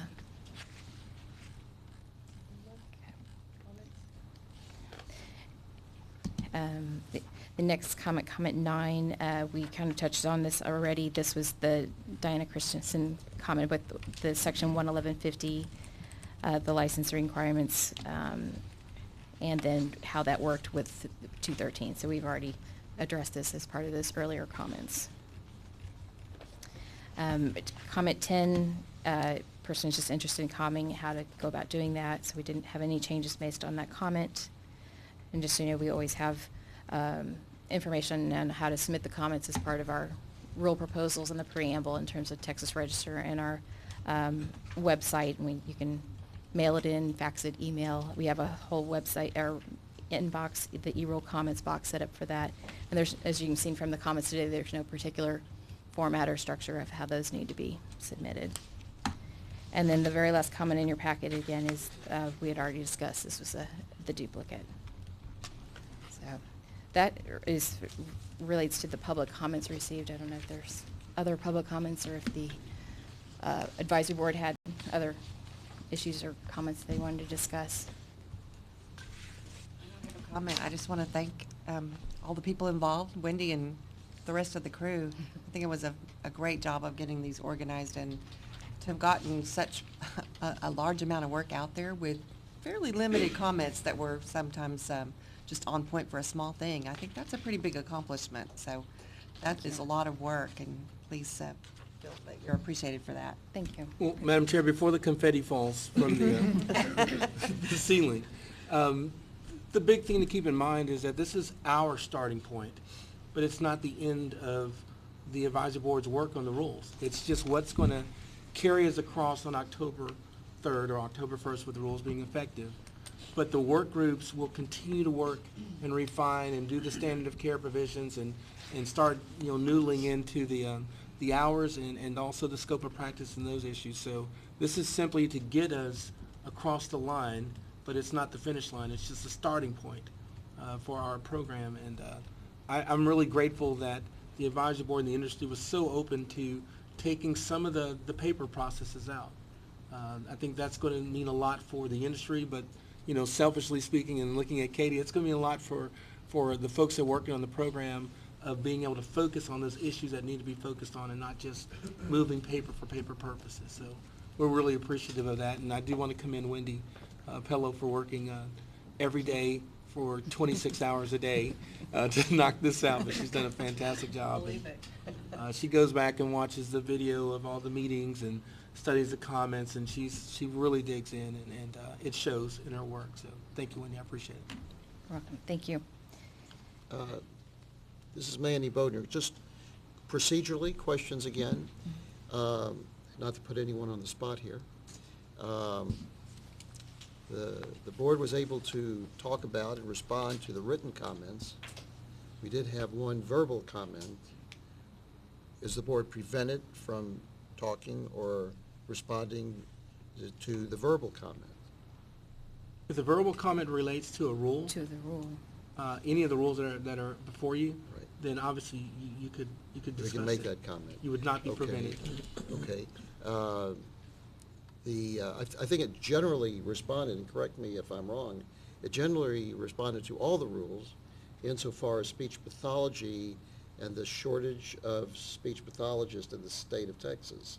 So somewhat, I would think it impacts the rules, and I don't know how we can engage in conversation in this forum but I know that was a topic that was discussed at our previous board meeting, where the board is aware and knowledgeable of the shortage of speech pathologists. The question is, well, there's several questions, but well, before I go through that discussion, I want to just ask, what is the response of the board or the response of the agency in the public and written comments? Do we respond in any way at all, an acknowledgement or thanking the people that responded, that sort of thing? Let Wendy touch on it, but what we do in response to the rules generally is not unique. It's what's required of each state agency, but the manner in which Wendy and the detail that she provides, I think, is unique. And I'll let Wendy touch on just how we're required to respond to each comment and how that information is published. No. Or just I'll Yeah. clarify what I mean by that, and maybe we mean the same thing. In other words, does just a general thank you to the person responding, to thank him for their comments, and that kind of thing, not responding as to how the board is going to respond or what the rulemaking is going to respond, but at least to acknowledge receipt and that it was reviewed and it was discussed and so on and so forth. That's the sort of thing. I don't mean a legal response. No, not- we do. Just we a do- courtesy We do response. not do a direct response to Right. each person saying, thank you for your comment and sending it, but I will do one now. Thank you for commenting and sending your comments. But that's the extent of it. To walk you through what you, I think, are hinting at, I always use the licensed breeders as the best example. The license one? The licensed breeder program, which we regulate, we received 10,000 comments from them. And the work was in evaluating the nature of the comments and doing the work that they asked us to look at versus responding to each of them and saying, thank you for sending your comment in, we looked at it. We did the work that was asked of us, which is to evaluate it, read it, and then make the changes as appropriate. And that's where we're at on that. And this is Bill Koontz. With the comments that we have, the discussion that we have today is broadcast, so people that had the interest in submitting comments have this ability to see the deliberation. But in addition to that, when the information is published to the Texas Register, there is a preamble that talks about, we received a comment about X, and this is what was determined about that comment. Yes, it was had a valid comment and a change was made, or no, that was not part of the rule process and would have to be taken up at a different time. So there's a explanation of what was done with the categories of comments that we get, because, well, we might have 4 that have the same type of comment, and they would be grouped together in that preamble. Wendy, am I missing anything in that discussion? Any more detail? No, you explained it perfectly. Okay. Wendy Pello, Assistant General Counsel. The APA, the Administrative Procedure Act, has a whole subchapter on rulemaking and what we do with public comments. And the state agencies are required to fully consider all written and oral comments. And then when we respond, in the adoption notice, we're required to summarize all the comments and provide a response and whether we agreed or didn't agree, whether we made any changes based on those comments. So what you'll see, like we had a preamble when we proposed the rules, explained, what the advisory board had met, and we had those explanation too of where we were seeking public comment, those explanation of those recommendations we couldn't do.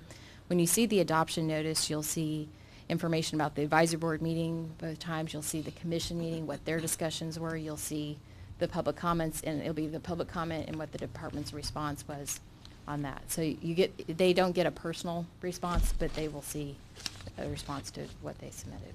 Okay, now just a final comment and question. I would just suggest that the discussion could go on for a while and to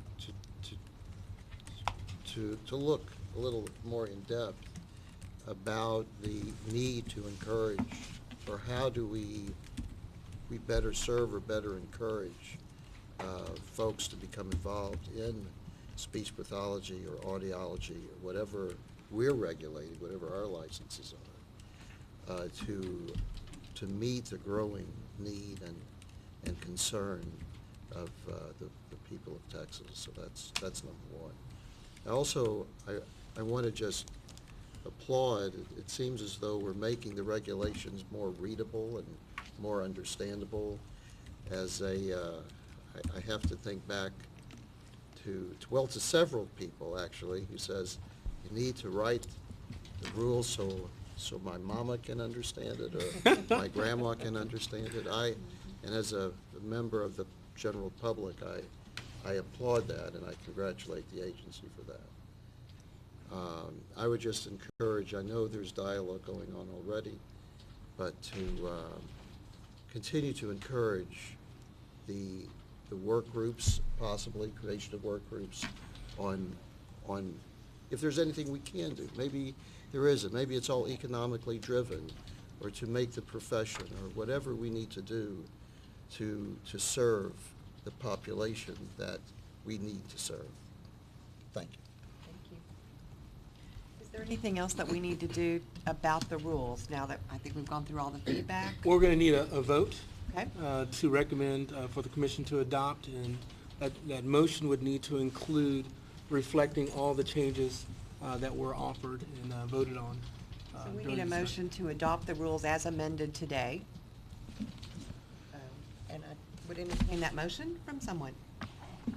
Cheval Bryant, I move that we adopt the amendments as proposed today.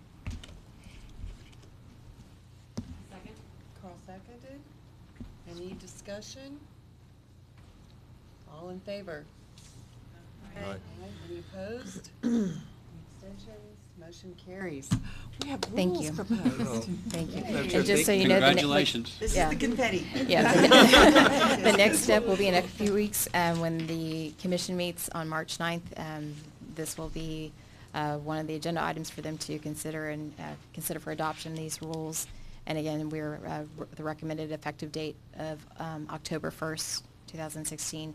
And in the meantime, the current DSH rules or the new adopted DSH rules will continue in effect, and that will still be in effect. That'll be guiding. rule. And Madam Chair, an advertisement, the commission meeting on March the 9th will be broadcast. So if YouTube channel. individuals have an interest and want to come to the meeting, it will be in this place, this meeting room, but you also can listen on the computer, listen and watch on the computer. Great, great. Thank you very much. Thank you for all your work. Oh, you're welcome. Thank you. Okay. Next item on the agenda is discussion and possible appointment of work groups. You see, we have 4 work groups. And just because I like to be efficient, based on what I know about each of you, I have a recommended assignment for you, and you can speak up and let me know if you really dislike that assignment and would like to do something else. But if it sounds okay to you, then we could go forward with it. So, does that work? Madam Chair, this is your purview to make the appointment, so that's So, absolutely. we have the enforcement group, and, you know, that's the first job up, and we're gonna be looking at the penalty matrix and standardizing our enforcement procedures. And, right now, my idea is those the members would be Sherry Sensibrian, Tammy Camp, and Kristen Plummer. Any objections? Everybody's quiet? The licensing work group will need to continue working now that we have this set of rules proposed. I think we'll be looking toward things that need to be changed and some of the suggestions about monitoring, so that if we may need to make additional rule changes after we get rolling next fall. And my recommendations for that would be Manny Bodner, Michelle Tejada, and Patty Brannon. Patty has a lot of experience writing license rules. Probably more than she wants to think about. And Madam Chair, in that group, they'll be dealing with the issues of supervision. The Yes. 1,600-hour requirement that was discussed would fall under that work group, so there's a lot of heavy lifting that's going to be going on there. But it's not going to kick in until after the program's transferred to us. Enforcement's going to be Right. working now and between the next couple of meetings. The other groups will be working really hard after the program's transferred. Can we get going? The third group, education and examination, and again, I think that may overlap with that 1,600 hours Correct. issue, and continuing education and rules related to that. My recommendations are Bob Novak, Chevelle Bryant, and Michelle Tejada, specifically with 2 audiologists on there, because I think with the audiology assistants, there's more work to do in that area than maybe for speech. And so I really think we need more audiology representation, and the thoughts of both, your 2 different work settings, I think, would really help. That sounds okay. And then for, May I make a comment, please? This is yes. Carl. I would like to be part of that particular work group Okay, because of my background in special ed. great. And I contribute to some of that discussion. Sounds- Is that all right with you? Fine. Fine. But my next question for Carl is, I was also putting you on standard of care because that's about the quality of the care, and I thought you would have a personal investment. Would you be willing to do 2 work groups? I am. Thank you. That's great. Okay, so I think that sounds great. And then the standard of care work group, Patty Brannon, Carl has already agreed to do 2. Patty, that puts you on 2, though. Bob Novak, that would put him on 2, and Kristen, and that would put you on 2. But with our numbers, I think that, and that work group, I think, needs 4 people, and we can have 4 and not violate quorum rules. I think there's going to be a fair amount of work that has to be done in that group, and so that's a representation of both speech pathology and audiology and consumer with a vested interest. So, thank you. Okay. So, Madam Chair, first of all, thank you, again, trying to create competition between the advisory boards. We have a chair for another advisory board that's kind of watching you right now, so. Okay. Just trying to create a little competition. That is the cleanest and the smoothest that appointments of work groups have gone. Another check mark. Let me give you the division, the agency contact persons for each of those groups. Oh, good. So for enforcement, that's going to be Christina Kaiser. Last name Kaiser. Christina's doing a presentation in Houston today, so she's not available. She'll be reaching out to the enforcement group very, very soon. Okay. For licensing, you're going to have Dee Dee McKeitron. That's Dee Dee waving to you in the very back. And McKeitron? McEachern. You got it, huh? Okay. For education examination, that'll be Ray Pizarro. That's Pizarro, 1 Z and 2 R's. Pizarro.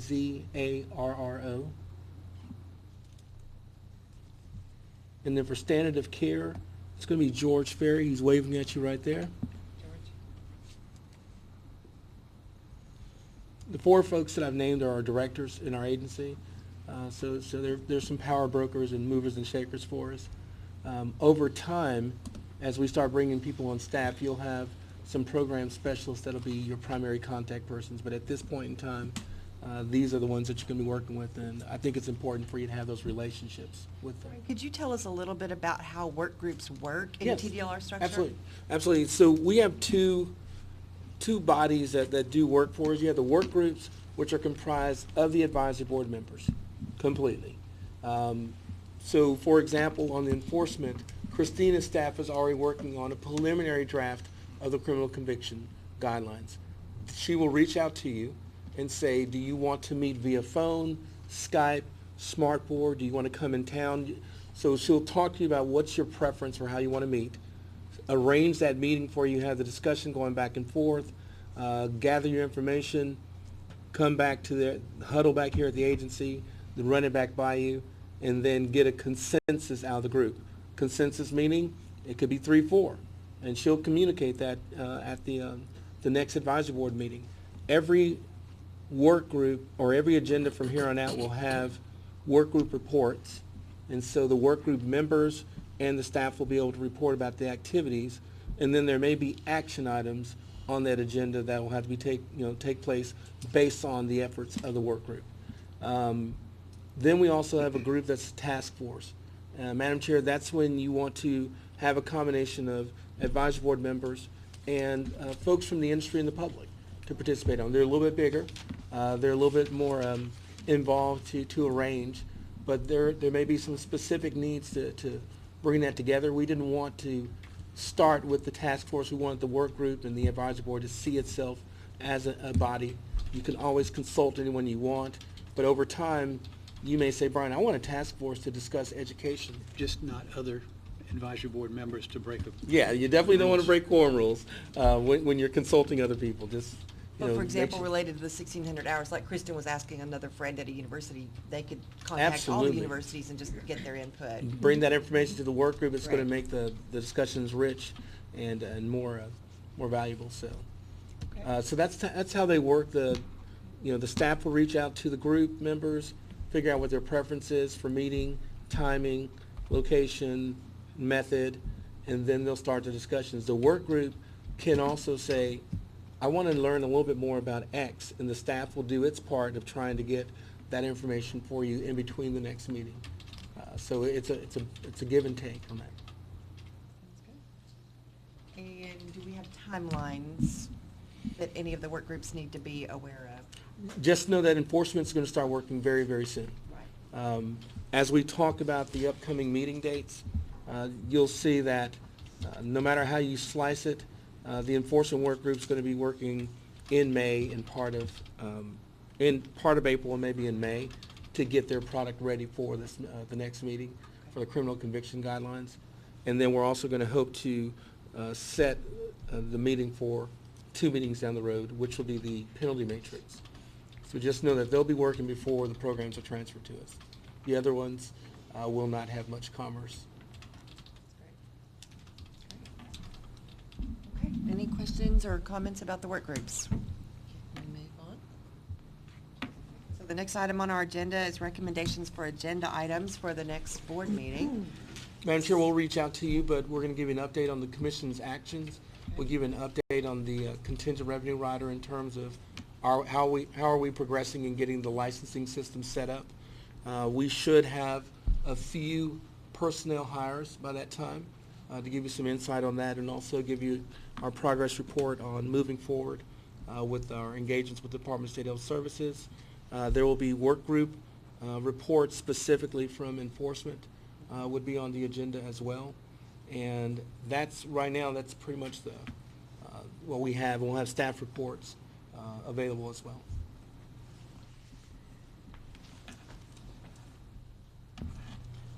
Board members, anything that you want to mention now for the next time? I made notes of some of Manny's suggestions and things just that the work groups could be taking on that may not come to the full board, but the work groups might be Correct. looking at.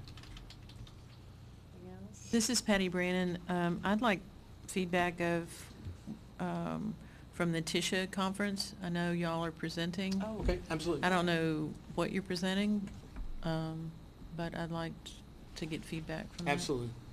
That's a great point. We try to include all the public outreach meetings that we've had to report that back. Thank you, Ms. Brand. Great. And do you happen to remember when that presentation is? I happen to not. Okay, I don't remember either. Anybody? No? Okay. It's during the convention, I know that. That's So it's right. probably March 11th or 12th, and yeah, something like that. So, okay. That'll be an interesting time for you to meet the It's going to be large fun. part of the It's members. going to be So fun. That's great. Okay, nothing else to put on the agenda for next time? Next item is discussing our next meeting, sort of what's Okay, the so Madam Chair, we have parameter? options. We have options for the group. May 23rd, which is a Monday, that would be a shared meeting date, which means that the athletic trainers already have a 9 o'clock meeting, so you would get the 1 o'clock slot, if that's a preference.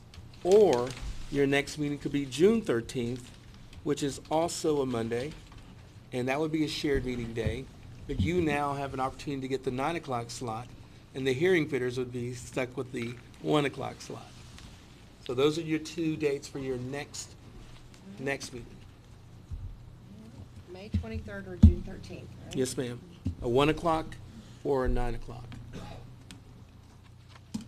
Anybody have a This, strong this is feeling? Tammy Camp, and it doesn't matter, but I won't be here June 13th. Does May 23rd seem to work then? be May 23rd at 1. Okay? Right? And Madam Chair, Tam was pointing out that we're trying to keep the Monday and Friday slots to reflect Dr. Novak's schedule. He had shared that with us before. Okay. Okay? So I have a concern about May 23rd. That's not going to work very well for me. June 13th seems to be the better date. Okay. So we have to decide. You can't be here June 13th. I have a trip planned with family, and it's my son's senior trip, so no. No, that's not going to change. That's So- fine. We're searching for a possible third. Okay. And Madam Chair, you may have to do a polling on those dates too to see Okay. what works best. But you already had an indication for Dr. Novak that if it was a Monday, he was probably The Mondays good. or Fridays are going to be the best option. Okay. November. Go, let's see. The second one was a Say, morning. say, Brian, procedurally, Manny Bodnar here, procedurally, not suggesting this board will go over, but what happens if one board or the other board runs over? Then what provisions are made at that point? We'll definitely have some options to work with on that. What we've discovered, Mr. Bodnar, is and this has been our experience over time, in the second and third and fourth iterations of the meetings, the work becomes more focused and more concentrated. For example, as I told you with the orthotists and prosthetists, they met for 11 hours at first go-around. And I knew they weren't going to have the stamina to do that again. But what I really knew is that the work had already been done, the heavy lifting. And so their second meeting was 2.5 hours. And that 3.5 hours seems to be the length of our regular advisory board meetings and the duration of them once the footing's in place. And that first meeting, we know, typically can be a long one. Well, and it comes to mind, this is Bill Kuntz, that if the first meeting is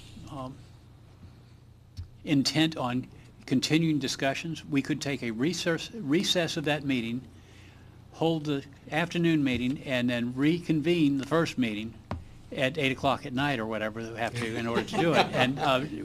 And with that hanging over people, I think that we can move things out by noon. That's so awesome. You have your ways. Okay, so Madam Chair, just Another for option. meeting date overload purposes only, June 17th, a.m., a 9 o'clock meeting, or May 20th, a.m. or p.m. available. Yeah, I cannot do June 17th. Okay, so now it's out. And I cannot do May 20th. All right, so Madam Chair, you So gotta we're get, back you gotta May get to work 23rd on and June 13th or Okay, May we'll just have to 23rd. pull. So it's either May 23rd at 1 o'clock or June 13th at 9 o'clock. And I think we'll just have to take a poll knowing that one board member won't be able to Sure. attend. And It's very hard to get this many people on board at the same time for every day, so.